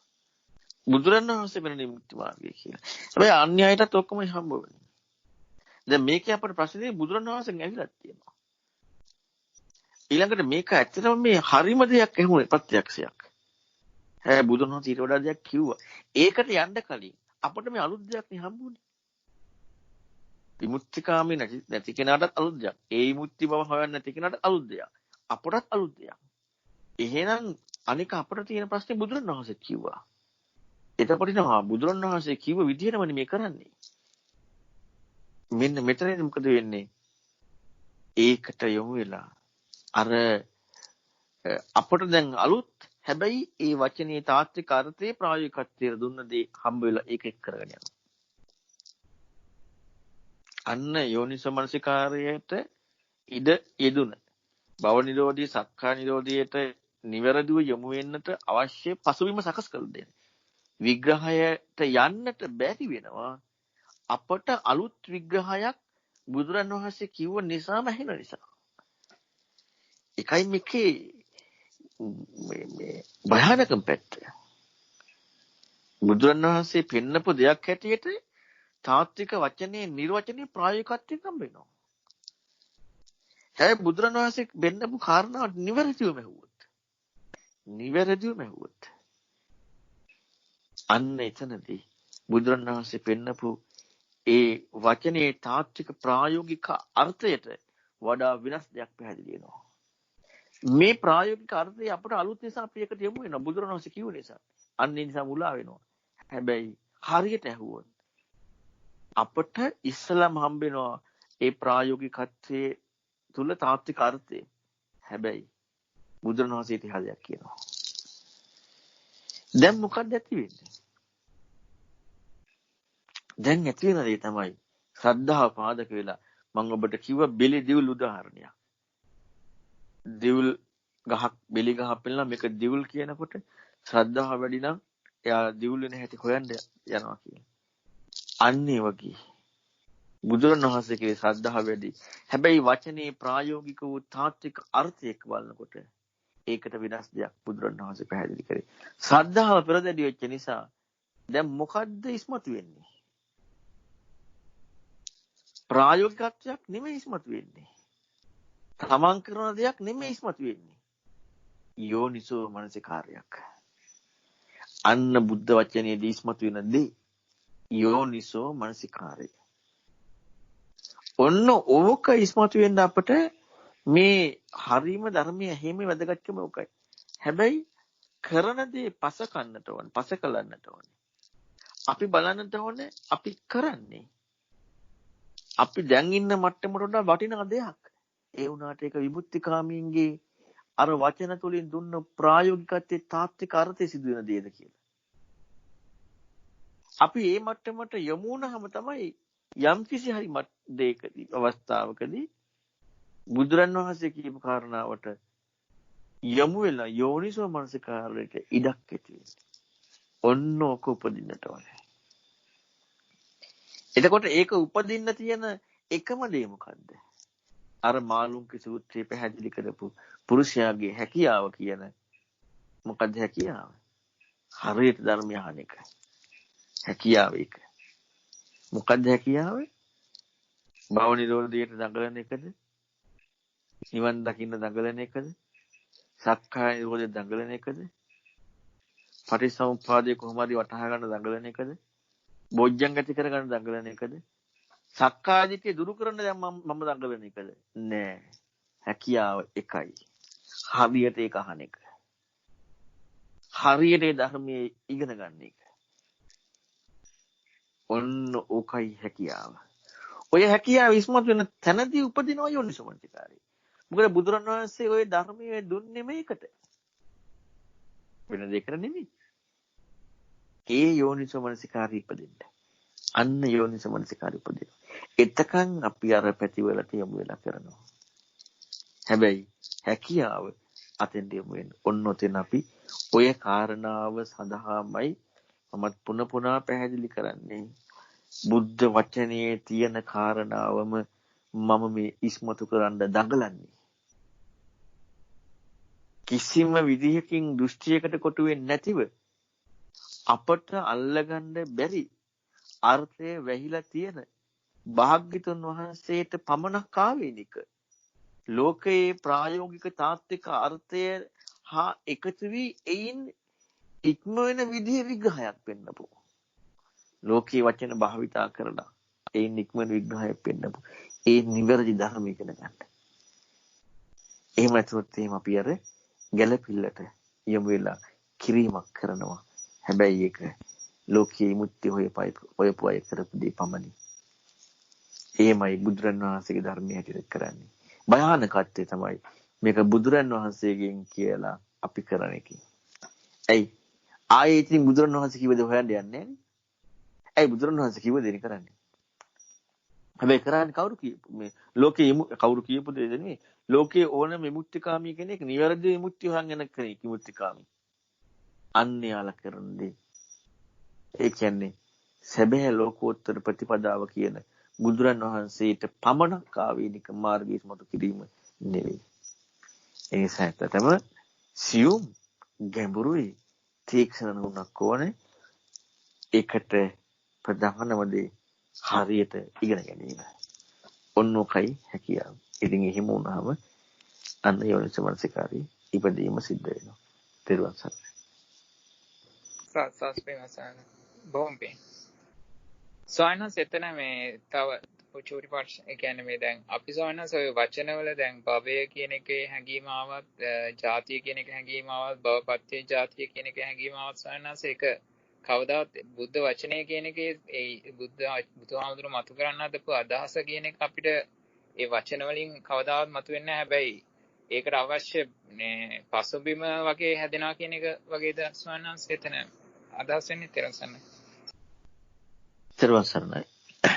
ඒ වචනේ තුල් ඒ වචනේ බුදුරණවහන්සේ විස්තර කරන කරුණ එක සමාජයට අදාළ හැබැයි සාමාන්‍ය මිනිස්සුන්ට එහා ගියපු විමුක්තකාමීන්ට අදාළ වචනයක් පාදක කරගෙන පැහැදිලි කරන්නේ. හැබැයි ඒ පැහැදිලි කිරීම එක බුදුරජාණන් වහන්සේ ඊට වඩා විග්‍රහයක් පැහැදිලි කරනවා. කියන්නේ ප්‍රායෝගිකත්වය කියන කාරණාවට එහා ගියපු ප්‍රායෝගික අත්දැකීම තාත්වික වූ ප්‍රායෝගික අත්දැකීමට එහා ගියපු කරුණක් පැහැදිලි කරනවා. ඒකේ වචනින්මයි දෙන්නේ. හැබැයි මේ වචනින්ම තවත් වචන පාදක කරගෙන තවත් විග්‍රහයක් දෙනවා. ඒ දෙන දේ තුලින් ඒ වචනේ තාත්වික අර්ථයට පහරක් කෙල්ල වෙන විදිහේ විග්‍රහයක් දෙනවා. අන්න ඒකදී යෝනිසමනසිකාරයට යොමු වෙනවා. එතකොට ඒ ප්‍රායෝගිකත්වය කියන්නේ ඒ වචන එක්කම වෙන විදිහකින් නෙමෙයි. හැබැයි ඒකට පහරක් කෙල්ල වෙන විදිහේ හිතන්න ඕන විදිහේ විග්‍රහයක් දෙනවා බුදුරණවහන්සේ. හම්බෙන විග්‍රහය හම්බෙන්නේ ලෝකීය මට්ටමට. ලෝකීය විමුක්තිකාමීන්ගේ මට්ටමට. හැබැයි යෝනිසමනසිකාරය කියන කාරණාව ඉස්මතු වෙන්නේ බුදුරණවහන්සේ එයින් ඉක්ම වෙන ඒ කාරණාව දීලා එයින් ඉක්ම වෙන්න කියන්නේ. භවයේ පැහැදිලි කරලා ඒකින් ඉක්ම වෙන්න. කෙනෙක්නේ භවයේ අවිද්‍යාවෙන් තියෙන්නේ. භවයේ අවිද්‍යාවෙන් තියෙනවා කියලා හම්බෙන්නේ භවයෙන් ඉක්ම වෙන බව හම්බෙන්නේ ඒක. අන්න ඒ විග්‍රහය ඉස්මතු වෙලා යනවා. හැබැයි ඒ වචන නැතුව නෙමෙයි. ඒ වචනෙන් පෙන්න පරස නැතුව නෙමෙයි. හැබැයි ඒ වචනෙන් ඒ පෙන්නන අර්ථය අපේ ගෝචරත්වයක් තියෙනවා. විමුක්තිකාමී අපි යමු වෙනකොට විමුක්තිය හොයන්නේ. ඒිට එහා එතන විග්‍රහයක් තියෙනවා. ඔන්න ඔක අපි හොඳට දැනගන්නට ඕනේ. තෙරුවන් සරණයි. තෙරුවන් සරණයි. බොම්බේ තෙරුවන් සරණයි සන්නස මේ දැන් ඔබ වහන්සේ පැහැදිලි කරපු කාරණේත් එක්ක දැන් අපි ගත්ත සම්පත දැන් අපිට භවය කියන්නේ පැවැත්ම කියන සාමාන්‍ය පාවිච්චි කරන වචනේ. හැබැයි සාමාන්‍යයෙන් දැන් විපාක පිණිස සහස්‍රම කියන එක සාමාන්‍යයෙන් මේ එතන ඊට වඩා සාමාන්‍යයෙන් එහාගේ අර්ථයක් මේ තියනවාද සාමාන්‍යයෙන් ඒ කියන්නේ අපිට දැන් පැවැත්ම කියලා අපි සාමාන්‍යයෙන් ඔක හොයන්න යනකට වඩා විපාක පිණිස සකස් වීම කියන එක බුදුරණස් දුන්න අර්ථය මේ දෙක සනස කොහොමද අපි තේරුම් ගන්නේ කියලා පොඩ්ඩක් පැහැදිලි කර දෙන්න සර්. තෙරුවන් සරණයි. විපාක වලින් සකස් වීම ගැන අපි දැන් කතා කරා. ඒකෙදී අපි ලෝකීය මට්ටමින් අපට හම්බෙන්නේ ලෝකීය දෙයක්. එතනදී අපි ඒක හොයන්න යන තැනදී අපට ලෝකීය මට්ටමක් හම්බෙලා. මොකද ඒකදී අපට යමක් කියන එක හම්බෙලා. අතන බව සූත්‍රය පැහැදිලි කරන්නේ ඒ එක කාරණාවක් එක්ක නෙමෙයි. භවය කියන කාරණාව කියන එක නිර්වචනයටත් නෙමෙයි. ජාතිය කියන කාරණාව කියන නිර්වචනයටත් නෙමෙයි. එතන පැහැදිලි කරන්නේ රූප ධාතු වේපංකච්චය ආනන්ද නාභවේස අපිලකෝ කම්මං රූප බව පඤ්ඤායේත නෑ කියනවා. එතකොට රූප ධාතුව විපාක පිණිස විඥානීය බැස ගැනීම.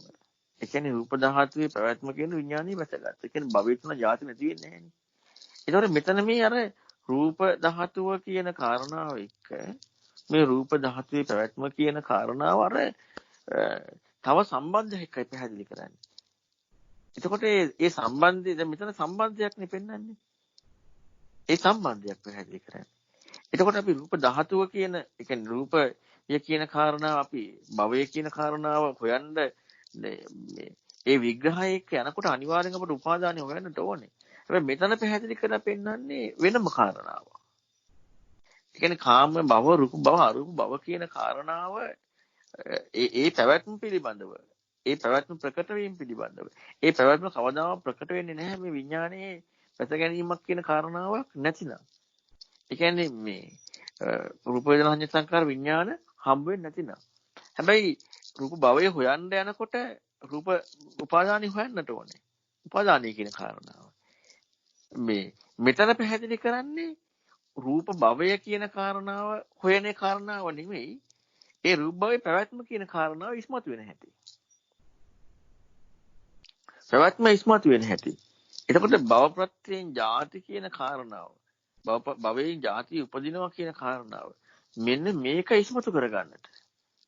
හැබැයි ඒකෙන් දැන් අපි මොකකට ගියත් එක්කෝ පංචපාස්කන්ධය කියන කාරණාව හම්බ වෙනවා. එතකොට ඒ පැත්තනේ අපට හම්බ වෙන්නේ. හැබැයි මෙතනදී භවය කියන විතර කාරණා හම්බෙන්නේ අපි උපාදාන පැත්තට යන්න ඕනේ. උපාදාන පැත්තට යන්න ඕනේ. විපාක පිණිස කියලා ඊතන කතා කරන්නේ ඇත්තටම අර ලෝකයේ ගෝචර මට්ටමින් කතා කරන පරයය නෙමෙයි. ඒ පරයය කතා කරපු ගමන්ම අපට අවස්ථාවක් කියන එක හම්බෙලා ඉවරයි. අවස්ථාවක් ලැබීමක් කියන කාරණාව හම්බෙලා ඉවරයි.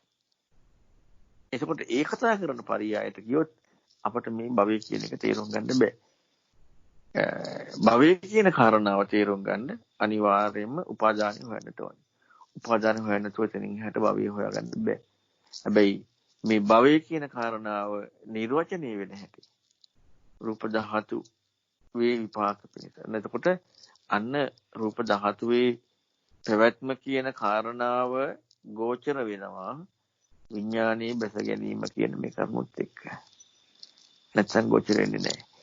මම පැහැදිලි කරා මුලින්ම පටන් ගනිද්දි පටිසමුප්පාදයේ මේ විග්‍රහය ජාති ජරා මරණ කියන කාරණා යම් කිසි මට්ටමකින් අපට ඒ කරුණු ප්‍රායෝගිකව යම් සත්‍ය නිර්වචනයක් එක හම්බ වෙනවා. භවය පැවැත්ම කියන කාරණා බුදුරන් වහන්සේ පෙන්වපු විග්‍රහය කිසිම ආකාරයකට ඒ නිර්වචනයවත් හොයාගන්න බෑ. එතකන් හම්බෙන්නේ මේ ලෝකයේ පිළිබඳ විග්‍රහයක්මයි. ලෝකයේ පිළිබඳ පැවැත්මක්මයි. දැන් අපි අර විපාක පිණිස කියන එක අපි ආය හොයන්න ගියොත් එහෙම අපට ආය හම්බ වෙනවා මොකද හරි වූ පැවැත්මක විග්‍රහයක්. හරි වූ පැවැත්මක විග්‍රහයක්. මොකද ඒක අපි අපේ ගෝචරත්වයෙන් හොයන්න යන්නේ. මෙතන පෙන්වන්නේ ඒක නෙමෙයි. මෙතන පෙන්වන්නේ ගැඹුරු දෙයක්. මම පැහැදිලි කරා ගිය සාකච්ඡාවේදී මේ ආනන්ද මහරහතන් වහන්සේ ආනන්ද ස්වාමීන් වහන්සේ බුදුරණන් වහන්සේට සාකච්ඡා කොච්චර ගැඹුරුද කියන්නේ ඒ තමයි යම් කිසි විද්‍යාඥයෙක් හොයාගත්ත න්‍යායක් කියන හොයාගත්ත කෙනා ඒ න්‍යාය පරතරයට ඉගෙන ගත්ත කෙනෙක් වෙනවා ප්‍රොෆෙසර් කෙනෙක්. ඒ ප්‍රොෆෙසර්යි ඒ හොයාගත්ත විද්‍යාඥයයි අතර සාකච්ඡාව ඒ ගැන හොයනකොට ඒ ගැන කරන සාකච්ඡාවේ තියෙන ගැඹුරත්වයත් ඒ හොයාගත්ත විද්‍යාඥයා 6 7 5 නැත්නම් 11 අවසර නැත්නම් ඒ ළමයෙක් එක්ක කරන සාකච්ඡාවයි ඒ සම්බන්ධයෙන් අතර ලොකු වෙනසක් තියෙනවා. ලොකු වෙනසක් තියෙනවා. ඇයි ඒ වෙනස? අරයගේ කියා වඩු නිසා. අතන අය කියා වැඩි නිසා. අන්න ඒ වගේ තමයි මොකද නිකන් නෙමෙයිනේ ආනන්ද ස්වාමීන් වහන්සේ බුදුරණවහන්සේ සාකච්ඡාව තියෙන්නේ. පුංචි බබෙක් කතා කරන්නේ නැහැ. වෙනස්. ඒක ගොඩක් ගැඹුරුයි. ඒ ගැඹුරු බව අපි ඒ පරියායට ගිහිල්ලා අපි හැම එකක්ම එක බලන්නට ඕනේ. එහෙම නැති වුණොත් අපි ඒ කාරණාව අපි කතා කරන්න ගියොත් අපි කතා කරන්න යන්නේ හරියට අර විද්‍යාඥයා මොන්ටිසෝරි ළමයාගේ කතා කරන්න යන පරියාය අර කතා කරපු කරුණ එක ගන්නවා වගේ. හැබැයි ඒවමයි උගන්වන්න තියෙන්නේ. ඒව එකම යන්න තියෙන්නේ. හැබැයි වෙනස් විග්‍රහයකට යන්නේ.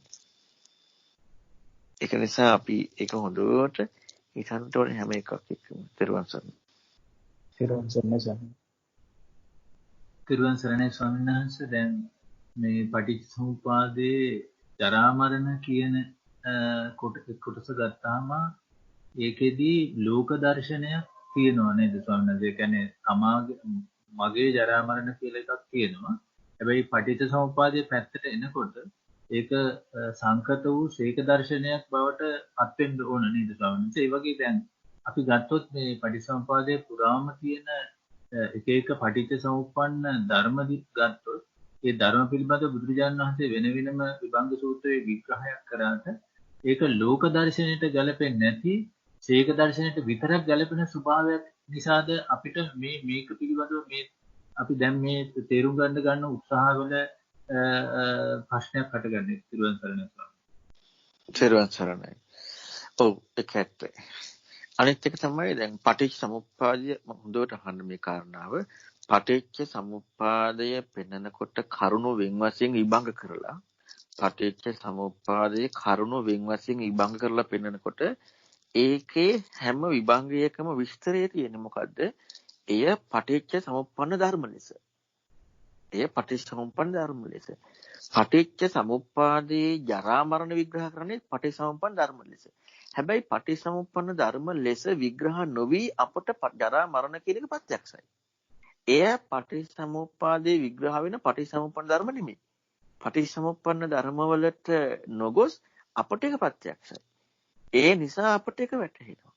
මේ පටිච්චසමුප්පාදයේ විභංග කරලා පෙන්නන හැම එකම පැහැදිලි කරන්නේ. ඒ අංග මොකද්ද? පටිච්චසමුප්පන්න ධර්ම. එහෙනම් පටිච්චසමුප්පන්න ධර්ම වෙන්නට ඕනේ. එහෙනම් පටිච්චසමුප්පාදයක හම්බෙන්නට ඕනේ. හැබැයි අපි ඒක හොයන්න යන්නට වෙනවා. මොකද ඒකට පටිච්චසමුප්පන්න ධර්මයක් දෙන්නේ ඒ විග්‍රහය දෙන්නේ ලෝකයේ තියෙන වචන භාවිතා කරලා ලෝකයේ තියෙන අර්ථ භාවිතා කරලා ලෝකයේ ඒ වචනේ තාත්වික අර්ථය ප්‍රායෝගිකත්වය භාවිතා කරලා බුදුන් වහන්සේ දෙන්නේ. එතන කියන්න බෑනේ මේක කියන්නේ දේශනා කරන්නේ ඒකත් එක්කනේ. එතකොට මේ වචනේ අර්ථය දෙන්නේ මේ පටිච්චසමුප්පන්න ධර්මයක් වුණාට ඒ පටිච්චසමුප්පන්න ධර්මයක් බව ඉස්මතු කිරීමට දෙන්නේ ලෝකයේ ප්‍රායෝගික වූ තාත්වික වචනේ අර්ථය භාවිතා කරලා. නිකන් වචනයක් නෙමෙයි තාත්වික ප්‍රායෝගික අර්ථය භාවිතා කරලා. එතකොට අපි ඉස්සල්ලා බලන්න ඕන දේ තමයි ඒ පටිච්චසමුප්පන්න ධර්මයේ හැටියට දුන්න විග්‍රහයේ ප්‍රායෝගික තාත්වික අර්ථය. ඒක තමයි අපිට ඉස්සල්ලාම හම්බ වෙන්නේ. ප්‍රායෝගික තාත්වික අර්ථය. ප්‍රායෝගික තාත්වික අර්ථය අපට හම්බ වෙනකොට හැබැයි බුදුරන් වහන්සේ ඒ ප්‍රායෝගික තාත්වික අර්ථය එක ඒ පටිච්චසමුප්පන්න ධර්මයක් හැටියට විග්‍රහ කරන පරියායේදී අපට හම්බ වෙන ප්‍රායෝගික තාත්වික අර්ථයට වඩා වෙනස් අර්ථයක් තමයි පටිච්චසමුප්පන්න ධර්මයක් හැටියට පැහැදිලි කරන්නේ. ඒ ප්‍රායෝගික තාත්වික අර්ථය පැහැදිලි කරලා අපි එකට යමු වුණාම බුදුරන් වහන්සේ එයින් ඉස්මතු කරපු පටිච්චසමුප්පන්න ධර්මය ඒ ප්‍රායෝගික තාත්වික අර්ථයට එහා ගියපු විග්‍රහයක්. දැන් අපිට මේ ප්‍රායෝගික වූ තාත්වික අර්ථය අපට හම්බුනහම බුදුරන් වහන්සේගේ පැත්තට අපි යමු වුණාම ඒ බුදුරන් වහන්සේ පෙන්වන පරියායක බලනකොට අපට මේ ප්‍රායෝගික තාත්වික අර්ථයත් එක්ක ඒකට සමන් දෙනකොට මොකද වෙන්නේ? මේකට වඩා වෙනස් දෙයක් බුදුරණවහන්සේ පෙන්වලා දීලා තියෙනවා. දැන් මොකද්ද වෙන්නේ? අන්න යෝනිසෝ මනසිකාරයේ ඉපදෙන්න එතනයි ඉඩ තියෙන්නේ. එතකොට මේ පෙන්නපු සෑම පරයයකින්ම පෙන්නේ මොකද්ද? යෝනිසෝ මනසිකාරයේ ඉපදෙන්න හේතුව. ඒකනේ හොයන්න තියෙන අපිට පටිච්චසමුප්පාද දකින්න බෑනේ මාර්ගයෙන් දකින්න. අපිට හොයන්න තියෙන්නේ පටිච්චසමුප්පන්න ධර්මය පෙන්නපු කාරණාව ඉස්ලාම අපි මේක ඒ ප්‍රායෝගික තාත්වික අර්ථය මොකද්ද කියලා හොයන්න යන්නේ. අපි පටිච්චසමුප්පාද ධර්මය හම්බුණා නෙමෙයි අපිට. එතනිනුයි හොයන්න තියෙන්නේ. මුලින්ම කතා කරන්නේ ජරා මරණේ ඥාන. ජරා මරණ සමුදය ඊළඟට ජාතිය ඥාන. ඊළඟට භවේ ඥාන. ඊළඟට උපාදාන. එතකොට මේ හත ආර්ය සත්‍ය අවබෝධ වෙන හැටියට මේ හැම අංගයකින්ම ඉස්මතු කරන්නේ ඉස්සරලාම සමුදය ඥානෙ නෙමෙයි පටිච්චසමුප්පාද දකින්න එක නෙමෙයි. ඉස්සරලාම පෙන්වන්නේ ඒ ඥානෙ. ඒ ඥානෙ. අපි මේ ඔක්කොම අතහැරලා ජරා මරණය කියමුකෝ. ජරා මරණේ ඥානෙ අපට මේක ප්‍රත්‍යක්ෂයි. ජරා මරණය පිළිබඳව අපේ ලෝකෙත්. හැබැයි ඊතරත් පටිච්චසමුප්පන්න ධර්මයට ප්‍රත්‍යක්ෂ නැහැ. ඒ ජරා මරණය පිළිබඳවයි අපි දැන් හොයන්න යන්නේ. හොයන්න යනකොට බුදුරයන් වහන්සේ ඒ ජරා මරණය දැන් අපිට ඒකට අලුතෙන් භාවිතා කරන දෙයක් නෑ ප්‍රායෝගික තාත්වික වචනික අර්ථයක් කියලා. මොකද හේතුව ඒක අපිට එච්චරටම ප්‍රායෝගිකයි. ඒ කියන්නේ ඒ ජරා මරණ නිර්වචනීය ප්‍රායෝගික තාත්වික අර්ථය අපිට ප්‍රත්‍යක්ෂයි. එතකොට හැබැයි ඒකට බුදුරන් වහන්සේ දුන්න පටිච්චසමුප්පාද ධර්ම විග්‍රහයට යනකොට ඒ ප්‍රායෝගික තාත්වික අර්ථය අපට ප්‍රත්‍යක්ෂම අර්ථයට එහා ගියපු දෙයක් තියෙනවා. අන්න ඒක හොයනකොට තමයි ජරා මරණේ ඥානය, ජරා මරණ සමුදය ඥානයත් එක්ක පටිච්චසමුප්පාද දැකීමෙන් එන්නේ. හැබැයි ප්‍රශ්නේ තියෙන්නේ අපට එතනින් එහා ධර්ම පිළිබඳව. ජාතියත් හරි. හැබැයි භව උපාදාන මෙන්න මේවා මේ කරුණු අතීතයේ විමුක්තිකාමී සමාජයේ ප්‍රායෝගික තාත්වික වචන දැන් අපිට ජරා මරණේ වගේ. දැන් අපිට ජරා මරණේ ප්‍රායෝගික තාත්වික අර්ථයක් තියෙනවා වගේ විමුක්තිකාමීන්ට ඒක ප්‍රායෝගික තාත්වික අර්ථයක්. ඒ කරුණු. එතකොට අපි එහෙනම් ඉස්සල්ලාම අපිට යමු වෙන්නට වෙනවා අර ජරා මරණේ අපිට දැන් ප්‍රත්‍යක්ෂ වගේ ප්‍රායෝගික තාත්වික අර්ථය අපිට දැන් ප්‍රත්‍යක්ෂ වගේ අර භව උපාදාන මේ විග්‍රහ කරපු කාරණා තුළ අපට ජරා මරණ ප්‍රත්‍යක්ෂ වුණා වගේ ප්‍රායෝගික තාත්වික අර්ථය ප්‍රත්‍යක්ෂ වෙන්නේ. නමුත් අවාසනාව කියන්නේ අපි ඒක බුදුරන් වහන්සේගෙන් අහගෙනයි මේ හොයන්නේ. බුදුරන් වහන්සේගෙන් අහගෙන හොයනකොට අපි දැන් හොයන්නේ මොකක්ද? හම්බෙන්නේ ඒකනේ ඉස්සල්ලාම. දැන් අරකන ගෝචර හම්බ වෙච්ච දේ. අර ගෝචර හම්බ නොවෙච්ච දේ අගෝචර. එතකොට දැන් අපි මේක බුදුරන් වහන්සේගෙන් අහගෙන හොයන්නේ. එතකොට අපට ඉස්සල්ලාම හම්බ වෙන්නේ තමයි ගෝචරත්වය. ඒ කියන්නේ මේ වචනේ ප්‍රායෝගික තාත්වික අර්ථය. ඒක අපට හම්බෙන්නේ බුදුරන් වහන්සේ කිව්වා කියලා. දැන් මොකටද අපි මේක අහගෙන යන්නේ? පටිච්චසමුප්පාද ඉගෙන ගන්න.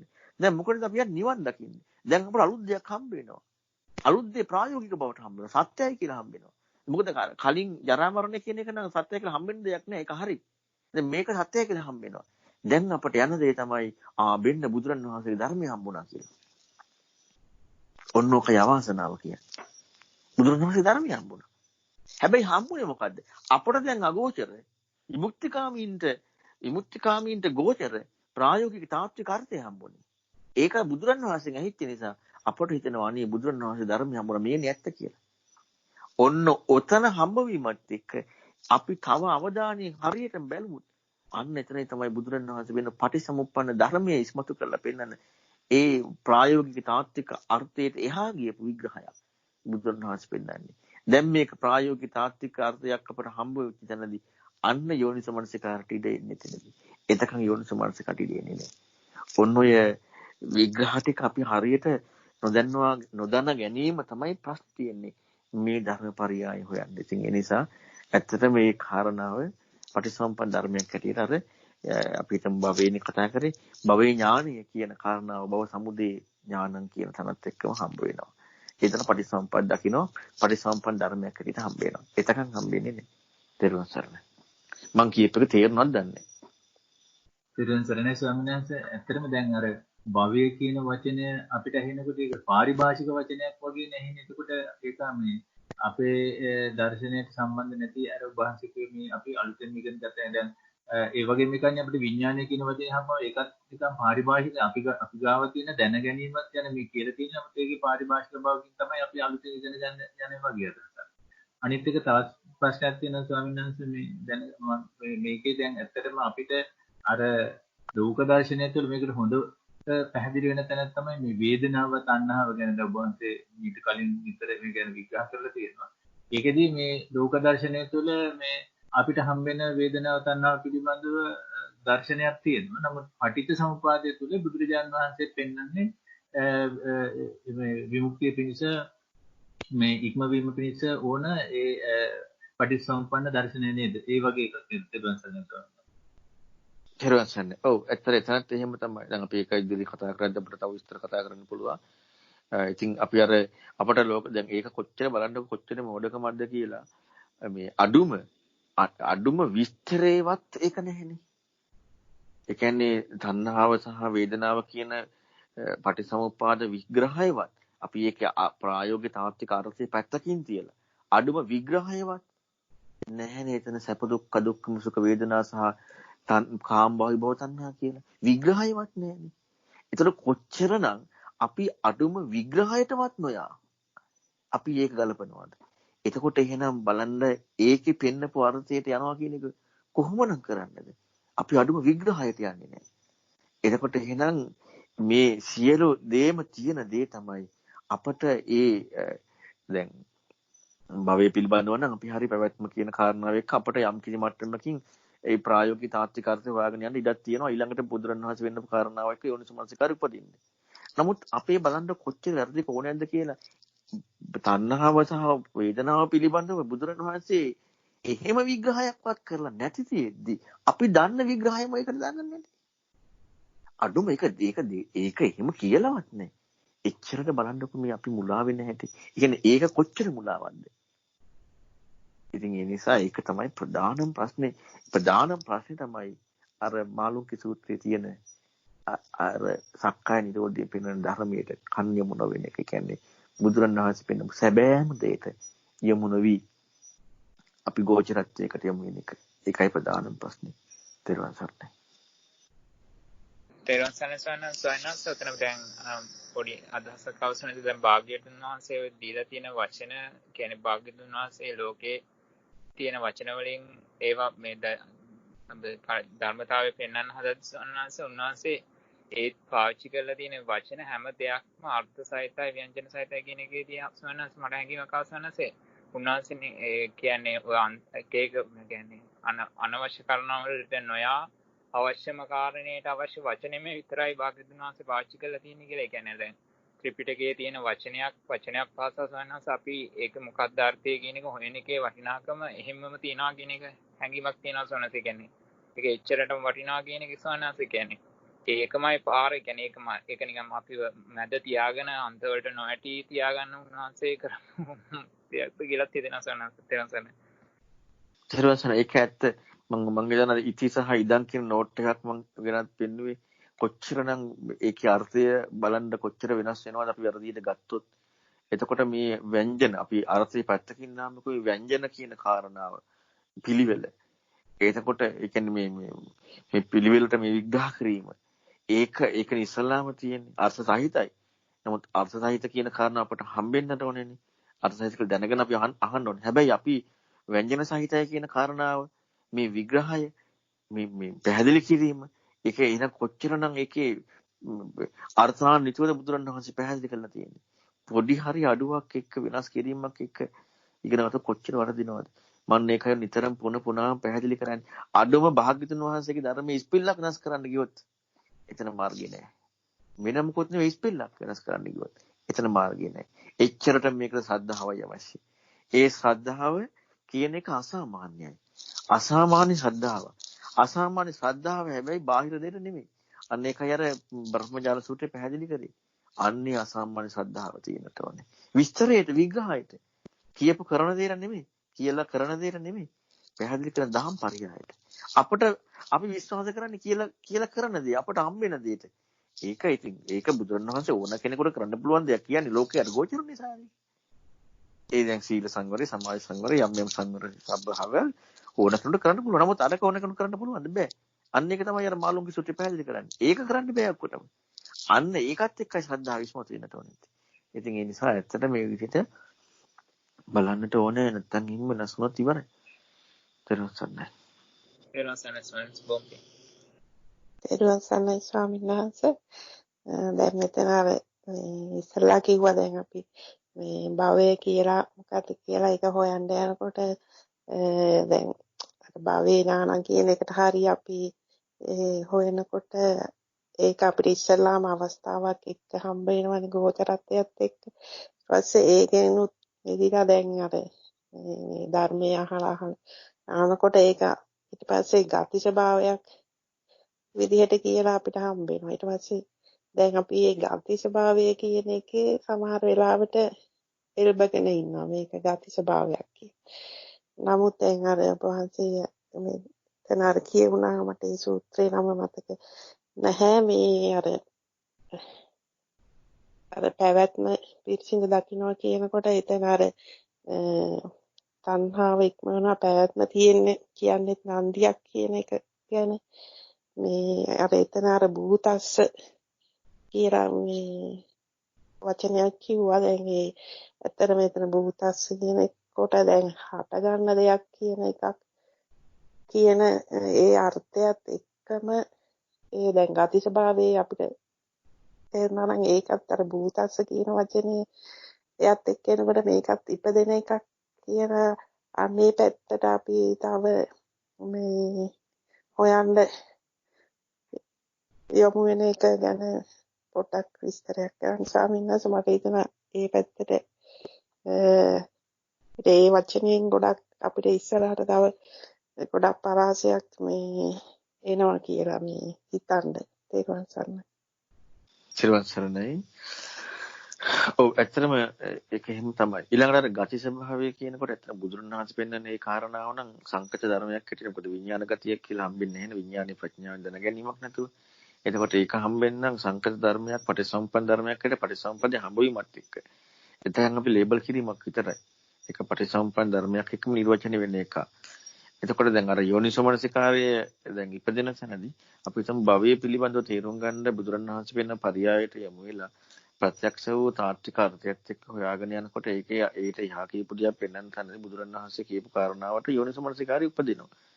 යෝනිසෝමනසිකාරය උපදිනවා කියලා කියන්නේම ඒ යෝනිසෝමනසිකාරය ඉපදීමේ මොකද දැන් හේතුව හම්බ වෙන්නේ ප්‍රඥාවටනේ. එතකොට යෝනිසෝමනසිකාරය ඉපදීමේ ප්‍රඥාව උදා වෙනකොට භවයේ පිළිබඳව තියෙන නිවැරදිම ඥානය හට ගන්නවා කියලා කියන්නේ. ඒ භූතස්ස හට ගැනීම කියන කාරණාවෙන් බෙදායි කියන හට ගැනීම දකින්නවා කියන එක. එතකොට මේ හට ගැනීම දකින්නවා කියන කාරණාව ප්‍රඥාවට අදාළ. එතකොට භවය කියන එක නිර්වචනය හොයාගෙන යනකොට අන්න භව සමුදය කියන කාරණා. ජාති සමුදය භව සමුදය. එතකොට එනගේ හට ගැනීම තමයි හම්බ වෙන්නේ. ඒ හට ගැනීම හම්බෙයි තමයි ජාති මේ උපාදාන සමුදය භව සමුදය. එතකොට උපාදාන නිරෝධ භව නිරෝධ. මේ කියන සියලු දේ හම්බ වෙනවා. අන්න හට ගන්න බවක් හම්බ වෙනවා. ඒ හට ගන්න බවක් එකයි සැබෑටම භවය කියන නිර්වචනයෙන්. හැබැයි නිර්වචනේ හම්බුනේ ඒක නිර්වචනයකට පුජ්‍යලයකට හම්බෙච්ච කන්නේ ප්‍රඥාවේ ඥානිය. ඒක නිවැරදිව හම්බ වෙනවා. ඒතකොට ඊතර වීමක් කුළු ගන්නේ. ඒක මට හම්බ වීමක් නෙමෙයි. අන්න සක්කා නිරෝධය ඊළඟට භව නිරෝධය මෙන්න මේ ඊතර වීම කියන කාරණාවට යමු වෙලා මම ඊතර වෙනවා කියන එක නෙමෙයි. ඒක මාර්ගයටයි ඉදියා. අන්න ඊතර වෙනවා. එතකොට එන ඒක අනිවාර්යෙන් හට ගැනීම හෙවෙන්නට ඕන. හැබැයි හට ගැනීම හෙවෙන්නේ ඒ හරි නිවැරදිම ආකාරයටම භවයේ පිළිබඳ යෝනිසමනසිකාරය ඉපදීමේදීමයි. එතකන් එන්නේ නැහැ.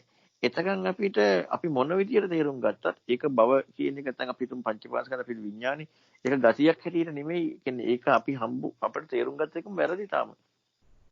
ඒක ගති ස්වභාවයක් හැටියට ඒක නිර්වචනීය හරියටම හම්බ වෙනවනේ. ඒක සකස් වෙන දෙයක් එක්ක සකස් වීම පටිසම්පන්න ධර්මයක් හැටියට හම්බ වීමක් වෙන්නට ඕනේ. එතකන් හම්බෙන්නේ නැහැ. අර යෝනිසමනසිකාර ඉපදීමෙන් හටගත් ප්‍රඥාවට තමයි මේ සමුදයත් එක්ක ඥානයේදී මේ භවය කියන කාරණාවේ ඥානිය හටගන්නේ. එතකන් හම්බෙන්නේ නැහැ. ඒ නිසා ඒක අනිවාර්යෙන් හොයන්නට වෙනවා. ඒක තමයි හට ගැනීම කියන කාරණාව. හැබැයි ඒක හොයන්නට අර යෝනිසමනසිකාරය උපදින්නට ඕනේ. යෝනිසමනසිකාරය උපදින්න නැතුව අපි විතරකයක්මයි තාම තියෙන්නේ. එහෙනම් මේ යෝනිසමනසිකාරය උපදින්නට අර ලෝකේ විග්‍රහ කරලා පෙන්නපු වචනේ අර්ථයත් එක්ක භාගතුන් වහන්සේ පෙන්නපු තාත්වික බව ඒකට එහා ගියපු විග්‍රහය මොකක්ද කියලා හොයන්න යමු වෙන්නට ඕනේ.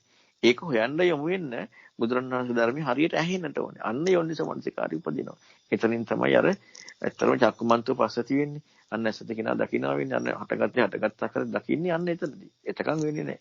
ප්‍රධානම කාරණාව එතකොට ඒ හට ගැනීම හැවීමට යමු වෙන්න අනිවාර්යයෙන්ම ඒ කාරණා මොකද්ද කියලා පෙන්නපු දෙයි භාග්‍යවතුන් වහන්සේ පෙන්නපු කාරණාව එක්ක බලනකොට යෝනිසමනසිකාරය ඉපදීම. එහෙනම් බලන්න යෝනිසමනසිකාරය ඉපදීම කියන කාරණාවට කොච්චර හැකියාවක් ඕනේද? ප්‍රධානම වෙන්නේ ඒ ධර්මයේ සාවධානව අහන එක. ත්‍රිවංශ සරණයි. තෙරුවන් සරණයි මේ මට අර දෘෂ්ටිය ගැන පොඩි දෙයක් අහන්න ඕන. අර නෝචස්සං නෝචමේසි ආයක දැන් අපි හිතමු දැන් ලෝකේ තියෙන දැන් කාමයන් එක්ක ජීවත් වීමක් තියෙනවා. දැන් කාමයන් ඉක්මවිලා රූප ධානයත් එක්ක ජීවත් වීමක් තියෙනවා. ඊළඟට එතන ගිහලා අරූපෙට යන්න පුළුවන්. එහෙම නැත්නම් නිප්පතෙන් අසඤ්ඤයට යන්න පුළුවන්. දැන් අර නෝචස්සන් නෝචමේසියා කියන එක අනිවාර්යෙන් කාමයට එක්ක තියෙන කතාවක් කියලා අපිට හිතන්න බෑනේ. දැන් මේක දැන් පරිලේඛ සූත්‍රයේ තියෙන මේක උච්ඡේද දෘෂ්ටිය කියලා. දෘෂ්ටියක් කියන එක නම් මේ දෘෂ්ටියක් කියන එක හිතන්න පුළුවන්. ඒ දෘෂ්ටිය කියන එක මේ සකස් වීමක් හොයනට ඒතර බුදුහාමුදුරුවෝ පරිලේඛ සූත්‍රෙ පෙන්නන්නේ. දැන් මේ දෘෂ්ටිය අත් එක්ක ප්‍රත්‍යක්ෂ හම්බීම කියන එකේදී දැන් මේක මේ මොකක් හරි සමාධියක්ද මේ අර ධානය වලට අයිති වෙන මොකක් හරි නැත්නම් අසඤ්ඤය වගේ එහෙම නැත්නම් ඒක මොකක්ද කියලා අත්විඳීමක් විඳින තැනදී කියන්නේ ඒ අත්විඳින්නට ඒකෙන් කවදාවත් කියන්න බැරි ස්වභාවයක් වෙන්නත් ඕනේ නේද කියන මට හම්බුනේ. එතන පැවැත්මක් කියන එක අල්ලන්න එහෙම කිසි දවසක බැරි වෙන්න ඕනේ නැහැ. පොඩ්ඩකින් තව පැහැදිලි කරන්න දෙන්න. ත්‍රිවංශ. ඇත්තටම දෘෂ්ටියක් කියන කාරණාවක් කනකොට ඒ දෘෂ්ටියේ පැවැත්මක් ගෝචර වෙන්නට ඕනේ. ඒක ඇත්ත. නැත්නම් පැවැත්මක් ගෝචර වෙන්න නැතුව දෘෂ්ටියේ පැවැත්මක් හම්බෙන්නේ නැහැ. එහෙනම් ඒ පැවැත්ම ගෝචර වෙන්න ඊට අදාළ විග්‍රහයක් තියෙනවා. අපිට ඇත්තටම ඒකාන්ත කරලා මොකද්ද කියලා කියන්න බෑ. නැත්te කිච්ච කියන කාරණාව කිසිවක් නැහැ කියන එකයි. එතනදී පැහැදිලි වෙන්නේ කිසිවක් නැහැ කියන කාරණාවනේ. එතකොට එහෙනම් ඒකත් ලොකු සියුම් බවක් තියෙනවා. ඊළඟට ඇත්තට නැහැ කියන එකෙත් විශාල මේකක් තියෙනවා. ඉතින් අපිට ඒක බුදුරණවහන්සේ පෙන්ලා නැහැ දෘෂ්ටියක් හැටියට පෙන්ලා තියෙන්නේ. ඒ නිසා ඒ අත්දැකීම මොකද්ද කියන කාරණා අපිට නිර්වචනය කරන්න බෑ. හැබැයි ඉතින් අනිවාර්යෙන් අත්දැකීමක් තියෙනවා. පෙන්නුවේ හැබැයි දෘෂ්ටියක්. ඒක දෘෂ්ටියකින් දකින්න කෝණේ. දකින්න කෝණයයි අත්දැකීමයි දකින්න කෝණය තුල තියෙන ප්‍රායෝගිකත්වයයි ඒක ප්‍රායෝගිකත්වය කියන්නේ වාසය කිරීමනේ ඉඳීමනේ ලැබීමනේ. ඒක ලැබීම තියෙන එකත් එක්ක අපි උදාහරණයක් ගමු අසඤ්ඤය පිළිබඳව. අසඤ්ඤය ලැබීම කියනකොට ලැබීම අසඤ්ඤ බවක් හම්බෙලා නැහැනේ. ලැබීම කියන ප්‍රත්‍යක්ෂ වෙන්නට සංඥාවක් ඕනේ. ඒකට ලැබීම කියන කාරණාව ප්‍රත්‍යක්ෂ වුණාට අසඤ්ඤ ප්‍රත්‍යක්ෂ වුණාට සංඥාව ලැබීම කියන ප්‍රත්‍යක්ෂේ නෑ. ඒ කියන්නේ අසඤ්ඤාව ලැබීම කියන ප්‍රත්‍යක්ෂේ නෑ. හැබැයි ඒක වාසිය කරනවා. වාසිය කිරීමක් තියෙනවා. මොකද ඒක වාසිය ප්‍රත්‍යක්ෂ වෙනනම් නම් ඒක ලැබෙන්නට ඕනේ. එහෙම බලනකොට එහෙනම් බලන්නකෝ ඒ වගේ දෘෂ්ටියකට ගිහිලා ඒ දෘෂ්ටිය තුල ලැබෙන ප්‍රතිපදාව එක්ක බලනකොට ඒ ලැබීමක් බව ප්‍රත්‍යක්ෂ නොවෙද්දී කොහොමනම් විදර්ශනා කරනවා කියන කාරණාවක් කෙනෙකුට අල්ලගන්නද? කොච්චර නුණක් වුණද ඒකට? ඒකනේ මුල ඉඳලම යන්න තියෙන්නේ. ඒ දෘෂ්ටියකට ගියාට පස්සේ ඒක ගැලවෙනවා කියන එක ලේසි නෑ. එච්චරට අමාරුයි. දැන් අපිට නිකන් සංඥාවක් නෑ කිසිවක් නෑ. අපි නිකන් හිතන්නේ නිකන් හිතලු හැටියටනේ. එකක් නෙමෙයි. ඇත්තටම ඒක ඒ සත්‍ය ස්වභාවයක් කියන්නේ. එතකොට එන නෝචස්සන් නෝචමේසියාන භවිස්සාමින භවිෂති කියන තැනදී මෙතන දැන් මම කියලා දෙයක් නෑ. මගේ කියලා දෙයක්වත් නෑ. මම කියලා දෙයක් නැත්නම් මම වන්නෙත් නෑ. එතකොට මේ දකින්න කෝණය මිසක් හිතන හැටියට නෙමෙයි. දකින්න කෝණය මොකද්ද? මම කියලා දෙයක් නෑ. කෝණේ. මම කියලා දෙයක් නෑ. මගේ කියලා දෙයක් නෑ. මම වන්නෙත් නෑ. මගේ ඔයක් වන්නෙත් නෑ. දකින්න කෝණේ. හිතන කෝණේ නෙමෙයි. හිතන විදිය නෙමෙයි දකින්න කෝණේ. ඒ දකින්න කෝණයේදී ලැබෙන ප්‍රත්‍යක්ෂයක් කතා කරන්න බෑනේ. ප්‍රත්‍යක්ෂයක් තියෙනවා. ප්‍රත්‍යක්ෂ ගෝචරත්වය කතා කරන්න බෑනේ. ඒ ගෝචරත්වය කතා කරනවනේ මම ඉන්නවට ඕනේ බව හම්බෙන්නට ඕනේනේ. ඒක හම්බෙනවා නම් මම ඉන්න බව හම්බ වෙනවා නම් ගෝචරත්වයේ මේ කතා කරපු දෘෂ්ටිය දෙන්නේ නැහැ අපව. ඒ දෘෂ්ටියේදී හම්බෙන්නේ මම නැහැ, මගේ නැහැ, මම වන්නෙත් නැහැ, මගේ වන්නෙත් නැහැ. එහෙමදී එයාට ගෝචරත්වයක් හම්බ වෙනවා නම් එතන මම ඉන්නවා කියලා එයාට හම්බෙලා. එහෙම හම්බෙලා නම් එයාට දෘෂ්ටිය නෙමෙයි හම්බෙලා තියෙන්නේ. ඒතර බලන්න නේ ධර්ම හැටියට බුදුරණවහන්සේ නිවැරදිව පෙන්වන්නේ අරූප සමාධි ප්‍රඥාවටනේ. ප්‍රඥාවට පෙන්වන්නේ. එතකම් පෙන්වන්නේ නැහැනේ. එතකොට එහෙනම් බලන්න කොච්චරනම් මේ ධර්මයේ ගැන හොයාගෙන යනකොට මේ ස්වභාවයවත් කෙසේ කොහොම කෙනෙක් අල්ලන්නද? කොච්චර ලොකු නුවණක් ඕනේද? අසාමාන්‍ය නුවණක් ඕනේ. අපි ඒ නිසා හොඳට බලන්නට ඕනේ මේ ශ්‍රද්ධාව පිහිටවාගෙන කිසි කෙනෙකුගේ අල්ප මාත්‍ර දෘෂ්ටියකින් තොරව සැබෑ අපගේ සාසුන් වහන්සේ පෙන්නපු නිර්වචනය අපට ඕනැත්තේ අත්දැකීමක් නෙමෙයි. අපට ඕනැත්තේ ප්‍රත්‍යක්ෂයක් නෙමෙයි. අපට ඕන තියෙන කිසි දෙයක් නෙමෙයි. අපේ තියෙන එකම මූලිකම හැකියාව විය යුත්තේ තථාගතයන් වහන්සේ පෙන්වන දේ ඒ විදිහටම පමණක් ශ්‍රවණය කිරීම. ඔන්න ඔතින නොගියොත් අර තැනකට ගිය තැනදී කොහොමනම් ගැලවෙන්නද?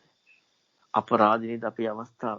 මේ බුද්ධ ශාසනයක් ලැබිලා, මිනිසෙක් කියලා ලැබිලා, ධර්මයක් ඇහෙද්දී අවස්ථාව අහිමි වෙන එක. එහෙනම් කොච්චරනම් අපි මේ ඇහෙන්න ඕන විදියට තැන දෙන්නට ඕනද? ඒ නිසා ඇත්තටම ගත්තොත් ඒ ප්‍රායෝගිකත්වයේ ගෝචර වෙන කරුණු එතනින් එහා ඔහුට ඒක නිර්වචනය කරන්න, අසංඥ නිර්වචනය කරන්න බෑ. ඉතින් අපි දන්නේ නැහැ මොකක් එක්කද ඒ කාරණා නිර්වචනය වෙන්නේ කියලා. බුදුරණස් පෙන්නලා නැහැනේ. හැබැයි බුදුරණස් මෙහෙම එකක් පෙන්නනවා. ඒ නිසා අපිට යම් පරමකට ගන්න පුළුවන් ඒ කාරණා වෙන්න පුළුවන් කියලා. ඒ තමයි ආනජ සප්පාය සූත්‍රයේදී නොචස්ස නොචමේස යන භවිෂ්‍යත නමි භවිස්සාමි කියලා ඒ උත්තම පුරුෂයන් උතරව සත්‍ය වශයෙන් විදර්ශනා කරන කාරණා ප්‍රථම පුරුෂයන් විග්‍රහ කරන තැනදී එතනදී පැහැදිලි කරනවා ආනන්ද සන්නසේ අහනවානේ කොහෙද ගිහිල්ලා උපදින්නේ මේ පිරිනම් පානද කියලා අහනවානේ මෙහෙම විදර්ශනා කරන කෙනෙක් නැහැ කියනවානේ කෙනෙක් පිරිනම් පාන කෙනෙක් පිරිනම් පාන්නේ ඇයි පිරිනම් පාන්නේ නැත්තේ කියලා අහනවා කෙනෙක්. එතකොට ඒක උපාදාන සහිතයි. කොහෙද උපදින්නේ කියනවා. අන්න එතකොට නිවසඤ්ඤා නාසඤ්ඤායතනෙ කියනවා. එතකොට එතන පැහැදිලි කරන්නේ මේ සත්‍ය ස්වභාවය උපාදාන කර ගැනීමත් එක්ක. දර්ශනා මාර්ගය උපාදාන කර ගැනීමත් එක්ක. එතන පැහැදිලි කරන්නේ. එහෙනම් ඒ හා සමාන විග්‍රහය තමයි අතන පැහැදිලි කරන්නේ. එහෙනම් ඉතින් ඒකත් එක්ක මෙතෙන්ද යනවා වෙන්න පුළුවන්. නමුත් අපිට ඒක ඒකාන්තයෙන් කියන්න බෑ. නමුත් අර විග්‍රහය තියෙන නිසා ඒ වගේම එකක් නෙමෙයි. එතන පුජ්‍යලයක් ඉඳලා අතන පෙන්නන්නේ. අතන පෙන්නන්නේ පුජ්‍යලයක් එක නැතුව, ඒ කියන්නේ පුජ්‍යලයක් නැහැ කියන එක නෙමෙයි. නමුත් ඒයි කෝණේදී ඒ කරුණ නැතුව නොචස්සන් නොචමේසියා කියන කාරණාවත් එක්ක.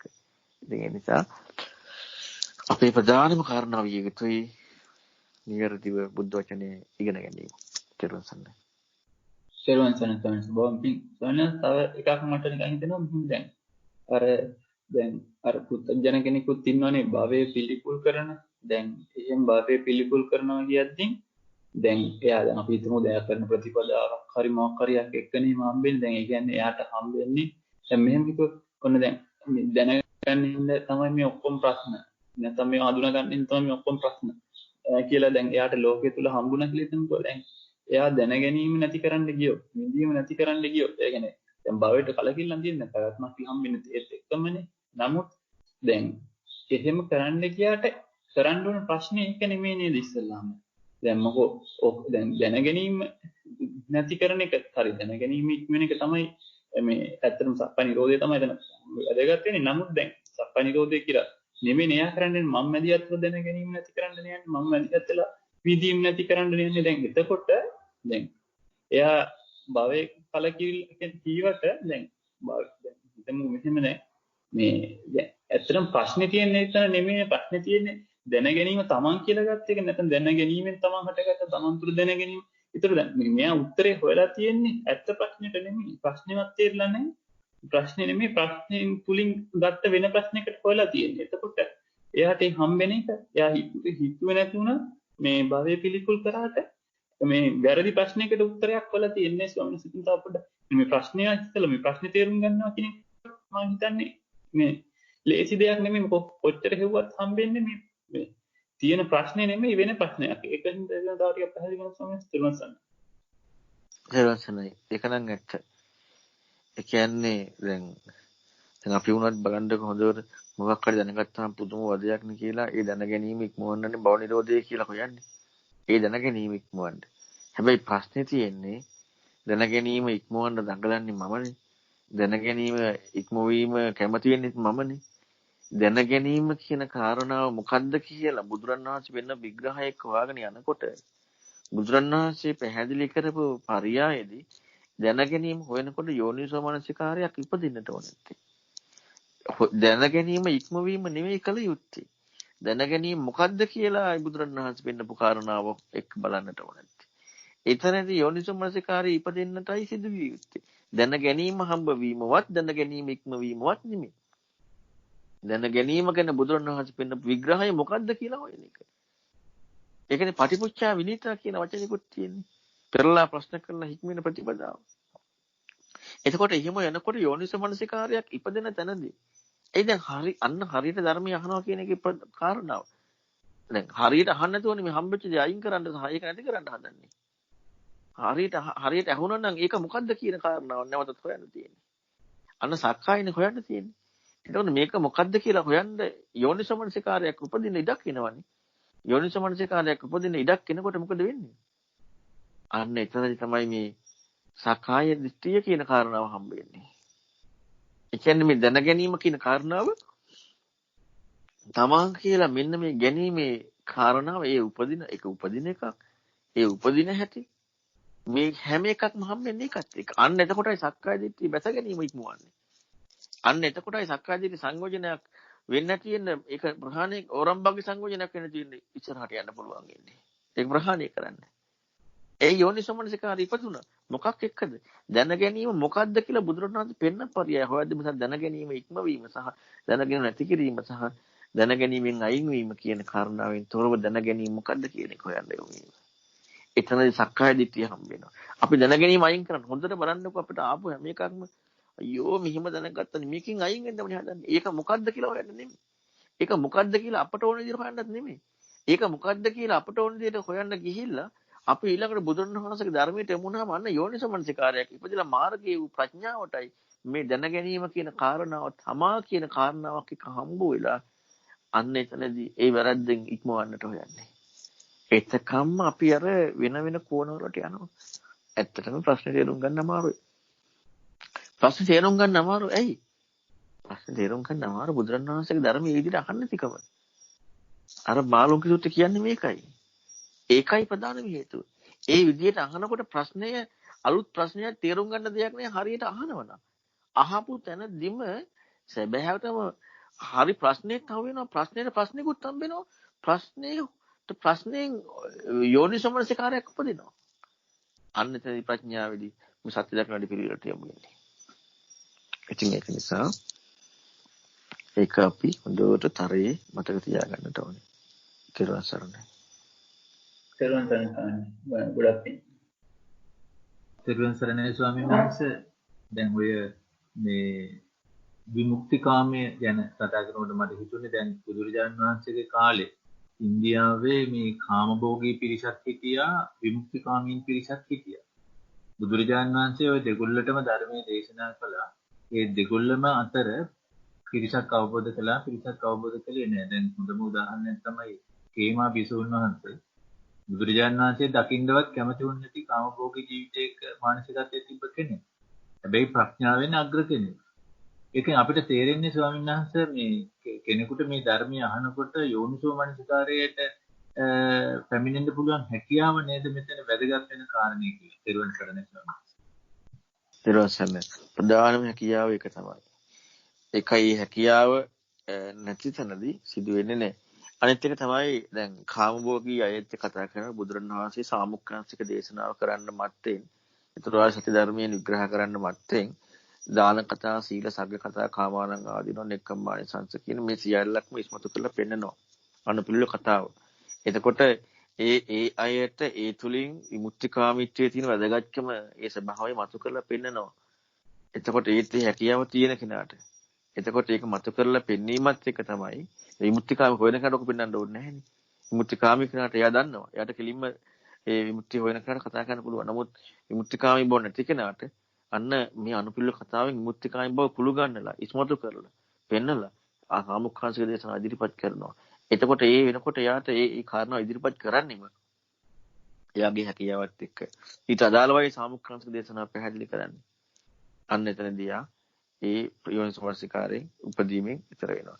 දැන් අපගත බාහිදාරු චීරිය, පුක්කුසාති, ඊළඟට උපදේශ පරිබ්‍රාජකයා, ඊළඟට අජිත මානව කලා, ඊළඟට පිප්පලි මානව කලා, ඊළඟට ওই විදිහට ගොඩාක් කට්ටිය ඉන්නවනේ. එතකොට දැන් ඒ සියලු දෙනාට බලන්නකො අනුපිළිවෙල කතාවක් කියලා විග්‍රහයක් නැහැනේ. මොකද විමුක්තිකාමී. එතකොට දැන් අපි ගත්තොත් දැන් රසකුල පුත්‍රයා නැත්නම් අර දැන් කේමා බිලව. එතකොට ඒ වගේ ආයත සමහර ඒ වගේ විස්තර නැහැ. දේශනාවේ මොකද්ද කරේ කියලා විස්තර නැහැ. විස්තර තියෙනේ වගේ. එතකොට ඒ වගේ තියෙනවානේ අනුපිළිවෙල කතාවෙන් ඉදිරිපත් කරපු හැටි. එතකොට එනම් විමුක්තිකාමී බව ඉස්මතු කරලා පෙන්නනවානේ. එතකොට ඒකත් එක්ක මේ යෝනිසෝමනසිකාරයේ ඉපදීමට ඉඩ තියෙන කෙනාට ඒකට අවශ්‍ය පරිසරය සකස් කරලා පෙන්නනවා. අර ආර්ය සත්‍ය පෙන්වන්න කලින් ඒකත් එක තමයි ආර්ය සත්‍ය සාමුක්ඛාංශික දේශනාව තුළින් මාර්ගය ඉස්මතු වෙන්නේ. ඉතින් ඒ නිසා ඇත්තටම ගත්තොත් අද වෙලා තියෙන්නේ අපට බුදුරන් වහන්සේගේ ධර්මයේ තුලින් විමුක්තිකාමී සමාජය තුළ විග්‍රහය අනුපිළිවෙල කතාව තුලින් අපට ඉස්මතු වෙලා ඇවිදලා තියෙනවා. අවාසනාව කියන්නේ ඒ කාරණාව අපි හිතලා තියෙනවා සාමුක්ඛාංශික දේශනාවෙන් තොරව මෙයයි විමුක්ති මාර්ගය මේන් ඉක්මවීමයි විමුක්තිය කියලා. හැබැයි ඒක සමාජයේ විමුක්තිකාමී සමාජයයි විග්‍රහය. එතනින් පස්සේ බුදුරන් වහන්සේගේ සාමුක්ඛාංශික දේශනාව අවශ්‍යයි. ඔන්න ඔකට එන්නේ නැහැ. බලන්න එහෙනම් මේ ලැබෙන අවස්ථාව නිවැරදිව ලැබෙනවා කියන එක හිතා ගන්න බෑනේ. මේ යුගයේ හිතා ගන්න බෑ. ඉතින් ඒ නිසා අපි ඒක හොඳට දැනගන්නට ඕනේ. ඊට පස්සේ තිරුවන් සරණයි ස්වාමීන් වහන්සේ. දැන් ඇත්තටම දැන් නිතරම ඉස්මතු වුණේ මේ සාකච්ඡා තුළින් දේශනා තුළින් මේ යෝනිසෝ මනසිකාරය මේ ඇති වෙන විදිහට ඒ හැකියාව ඉස්මතු කරගන්න ඕනේ කියන එක. එතකොට ඒකට නම් හරියටම මේ බුද්ධ වචනේ ඉගෙන ගන්න ඕනේ කියන එකයි. ඒවල ඇත්තටම අද කාලේ හැටියට දැන් අපි අර එක සූත්‍රයකින් නම් කියුණා දැන් දේශනාවක් සවන් දෙනකොට අර කරුණු පහකින් යුක්තව එහෙම ඒ විදිහට දැන් ඊට අමතරව මේ සම්බන්ධව දැන් අපි කියවනකොට එහෙම මේ ඒ වගේ අපිට ඒක හරියටම ගන්න ලැබෙන විදිහට තවත් යම් දෙයක් උපකාරී වෙනවා නම් ඒ ගැන මේ පොඩ්ඩක් විස්තර කරන්න තෙරුවන් සරණයි ප්‍රධානම දේ තමයි ඒක. ඉතින් ඒකට ඇත්තටම වෙන කරුණක් කියලා කියන්නේ අපි බලන්නට ඕනේ ධර්මයක් අහනකොට අර දැන් මහෝපදේශ බුදුන් වහන්සේ පෙන්වන්නේ ඒකනේ. ඉතින් මේ මහෝපදේශ එක්ක බලන්නට ඕනේ. ඊළඟට අපි ගත්තොත් එහෙම කාලම සූත්‍රය අර මාකාර පරිවිතක්කේ මාදිටි නිත්‍යානක්කන්තේ පැහැදිලි කරනවානේ ඒ විදිහට පිළිගන්න එපා කියලා. අයියා හත්යයි නෙමෙයි කියලා. දැන් අපි බලන්නකො අපි දේශනාවක් ඉගෙන ගන්නකොට අපි ගොඩාක් අනුගත වෙන්නේ ආකාර පරිවිතක්කයට නිත්‍යානක්කන්තේට ගැලපෙනවා නම් ඊට පස්සේ ප්‍රසිද්ධයි විහෝ පිරිසක් පරම්පරාවෙන් ආව මෙච්චර කාලයක් ආවා. ඕන්න ඔවත් එක්කනේ එකක වෙන්නේ. අපි නිවැරදිවම මූලික බුද්ධ වචනේ මොකද්ද? මේ කියන එකේ බුද්ධ වචනයට ගැලපෙනවද? මේක මට ගැලපෙනවද නෙවෙයි බුද්ධ වචනයට ගැලපෙනවද? මට ගැලපෙනවද ආකාර පරිවිතක්කේ. ඉතින් මෙන්න මේ විදිහට අපි බලමින් තමයි ඉස්සලා බුද්ධ වචනේ තේරුම් ගන්න වෙන්නේ. ඊළඟට බුද්ධ වචනේට යමු වෙන්නට ඕනේ. මොකද්ද බුද්ධ වචනේ කියලා තියෙන්නේ කියලා. ඉතින් මේක තමයි දැන් අපට අපි තව එකක් හිතන්නකෝ. විමුක්ති අපට එක විය යුත්තේ නිවන් දකින්න එක. ඒක නිවන් දකින්න තමයි. හැබැයි දැන් අපි දන්නවනේ නිවන් දකින්නට බුදුරණවහන්සේ ඕන කියලා. අපට එක විය යුත්තේ බුදුරණවහන්සේ ගැන තේරුම් ගත්ත කෙනෙකුට යම් මට්ටමකට හරි නිවන් දැකීම නෙමෙයි. එක විය යුත්තේ බුදුරණවහන්සේ කවුද? බුදුරණවහන්සේ මොකද්ද කිව්වේ? නිවන් දකින්න ආවේ බුදුරණවහන්සේ ළඟටනේ. එහෙනම් බුදුරණවහන්සේ කියපු දෙයක් අහන්නට ඕනේ නැත්තේ. ඔන්න ඕක අමතක වෙලා අපිට තාම එක වෙන්නේ කවුද? තමන්ගේ අදහස. හරියට මේ වගේ මම උදාහරණයක් කියන්නම්කෝ. දැන් ඔන්න හිතන්න අපිට මොනවා හරි බාහනක ලෙඩක් හැදෙනවා කියලා. ලෙඩක් හැදුනහම අපි ඔය මොනවා හරි අද්බේත් අරගෙන මොනවාකින් හරි අපිට දැන් මේ පොඩි එක වෙලාවකට සුව වෙන මොනවා හරි දේවල් අපි අත්විඳ ඉන්නවා. හැබැයි මේ ලෙඩ එන්න වැඩි වෙනවා අඩු වෙන්නේ නැහැ. අපි වෛද්‍යවරයෙක් ළඟට යනවා හොඳ විශේෂඥ වෛද්‍යවරයෙක් ළඟට. යා කියන දේ අපි අහනවා. හැබැයි අපි හිතමු අධික වේදනාවක් එනවා කියන මොනවා හරි. ඒ වෙනකොට අපි සමහරලාවට අපි කරපු මුල් අධ්බෙහෙත් මුල් කරන වලින් වෙල්දේ වැඩි වුණා. අපිට මේක ඉවසා දරා ගන්න බැරුව අපිට වෛද්‍යවරයා ගැන විශ්වාසය නැතුව අපි ආපහු මොකද කරන්නේ? අනේ අපි අර දෙයට යනවා. දැන් ආයි මොකද වෙන්නේ? ආයි වැඩි වෙනවා. ඔන්න ඕක දිගටම වෙනවා. ඔන්න ඒ වගේ තමයි. අපි මුලින්ම බලන්නට ඕනේ බුදුරණවහන්සේ ළඟට අපි යමු වෙනවා ඕනේ විමුක්තිය ඕනේ. හැබැයි දැන් යමු වෙන්නේ කා ළඟටද? දැන් බුදුරණවහන්සේ ළඟ. මොන ප්‍රශ්නයක් මොන අරුබුදයක් මොන විදියකට වැඩිමක් ගැළපීමක් මොනවාවත් වැඩක් තියනවද? වැඩක් නැහැ අර බුදුරණවහන්සේ කියන දෙයට යන්න ඕනේ. ඔන්න ඕකයි අමතක වෙනවා. ඔන්න ඔතන බලන්නට ඕනේ. අපි මේකක් හරි ඉගෙන ගත්තාම දැනගත්තාම කරනකොට වඩනකොට මොකද වෙන්නේ? අනේ බුදුරණවහන්සේ අමතක වෙනවා. අනේ අපට අර වැඩෙන කරන වැටෙන දේ ටික ඕන වෙනවා. ඔන්න ඕක ප්‍රශ්නේ එනවා. එතකොට ඔන්න ඕක තමයි ප්‍රධාන ප්‍රශ්නේ කොහෙන් ගත්තත් බලනකොට ඒකයි ප්‍රශ්නේ. ඒක නිසා ප්‍රධාන ප්‍රශ්නේ ඒක. ඒකට ඇත්තටම අපට කරන්න අමාරු දෙයක් ඇත්තටම ලෝකේ ගත්තාම ඒ පුරුද්ද නැති කෙනෙකුට. ඒක නිසා අපි ඉස්සරලා මේකදී ලෝකේ මට්ටමින් හරි ගුණධර්ම හුරු කරගන්නට වෙනවා. මොකද නිවන් දකින්නද නෑ. බුදුරණවහන්සේ විශ්වාස කරන්න. බුදුරණවහන්සේ පමණක් විශ්වාස කරන්න. නිහතමානීකම, ඉවසීම, කීකරුකම, අවංකකම, එකට එක නොකරන එක කියන දෙයට දැන් අපි ගත්තොත් දැන් අපි දැන් අසුරු කරන කල්යාණ මිත්‍රයන් කියන දෙයට නැමෙන එක ඊළඟට මේ ඒ වචනේ අභිභවායන් නැති එක, ඉක්මවායන් නැති එක, ඊළඟට අවංකකම, විශ්වාසය, ඒකේ විවෘත වීම, කිසි දෙයක් හංගන්න නැතිකම, ඊට පස්සේ අපේ බාහිර කෙලෙස් මෙව්වා නිවන් දකින්නද කරන්නේ නෑ. බුදුරන් වහන්සේ ළඟට යන්න. එහෙනම් බුදුරන් වහන්සේ කියන දේට යොමු වෙන්න අන්න අර දේවල් ආයි පුරුදු කරගන්න. මොකද හේතුව එව්වා හරි ටික ටික අපි හිතා කරනකොට නිවන් දකින්නේ බුදුරන් වහන්සේ ළඟට හරි යොමු වෙන්න. ඒ කියන්නේ ඒ කියන දේ හරියට අහන්න යොමු වෙන්න යම් හේතුවක් කරගන්න පුළුවන්. ඉතින් ඒ නිසා අපි හොඳට කල්පනා කරලා බලන්නට ඕනේ. අපි හැම වෙලෙම තමන්ගේ මට්ටමත් එක්ක තමයි ගලපලා ඉස්සරහට යන්න හදන්නේ. හැම වෙලෙම හිතන්නේ තමන්ගේ පැත්තට තනක් නොදී. ඒකයි මේ ත්‍යාගය අතහැරීම. මෙන්න මේවා ගොඩාක් වැදගත් වෙන්නේ. ඒ දේවල් අපි හුරු කරනකොට අපට අපේ මතයට නැතුව බුදුරන් වහන්සේගේ අදහසට යන්නම ඉඩක් වෙනවා. ඉතින් ඒ වගේ දේවල් අපි හුරු කරන්න ඕනේ. හැබැයි ඉතින් අරකට එන්න මිස නිවන් දකින්න නෙවෙයි. තේරුවන් සරණයි. තේරුවන් සරණයි. එහෙමනම් අපි අවසන් කරමු. දැන් ඉතින් බවපච්චය ජාති විග්‍රහ කරා ඇති කියලා හිතෙනවා. ඊළඟට අපි උපාදාන ප්‍රත්‍යයෙන් බව විග්‍රහ කරමු. තවතර භවයේ නිර්වචනයක් තියෙනවානේ. මං හිතන්නේ මුලින්ම කියව මේක කොච්චර ගැඹුරුද කියලා. මං හිතන්නේ අද හොඳට තේරෙන ධර්මයේ කොච්චර ගැඹුරුද කියලා. බුදුරණවහන්සේ කොච්චර වැදගත් කෙනෙක්ද, උත්තමයේද කියලා. ඒ ධර්මයට නොපෙනෙන මායිමක තියෙන අසාමාන්‍ය හිතාගන්න බැරි සුන්දරයි. නමුත් මේ ලෝකේ කාටවත් ගෝචර නොවන අසාමාන්‍ය සත්‍යයක් කියන එක. ඉතින් ඒක මම මුලින් ඉඳලම පැහැදිලි කරා. අපි මෙහෙම කඩපිලට යනවා වගේ මේ හම්බෙන එකක් නෙමෙයි මේ ගාම්භීර ධර්මය කියන එක. ඉතින් ඒක හොඳට බලන්න එහෙනම් මේ ගාම්භීර ධර්මයට යොමු වෙන්න ගාම්භීර කැපීමක් ඕනද නැද්ද? අසාමාන්‍ය කැපීමක් ඕනද නැද්ද? ඒක හොඳට හිතන්න. කොච්චර අවධානයක් ඕනද නැද්ද? හොඳට හිතන්න. ඔන්නවත් එක තමයි අපිට ඉස්සරහට යන්න තියෙන්නේ. එහෙනම් ඉතින් හොඳයි මේ මං හිතන්නේ මට නම් අද ගොඩක් සතුටුයි. ඔබට සතුටු ඇති කියලා මං හිතනවා. මොනවත් තේරලා මොනවත් අල්ලගෙන නෙමෙයි. අපගේ ශාස්ත්‍රඥ වහන්සේ කියන්නේ කොහොම කෙනෙක්ද කියලා ඉස්මතු වීමේදී වෙන සතුටක් නෙමෙයි. ඉතින් ඒ නිසා ඒ උත්තමයන් වහන්සේගේ ඒ උත්තම භාවයේ ඉස්මතු වීම අසාමාන්‍යයි. ඒ සත්‍ය ඒකාන්තයෙන් සත්‍යය.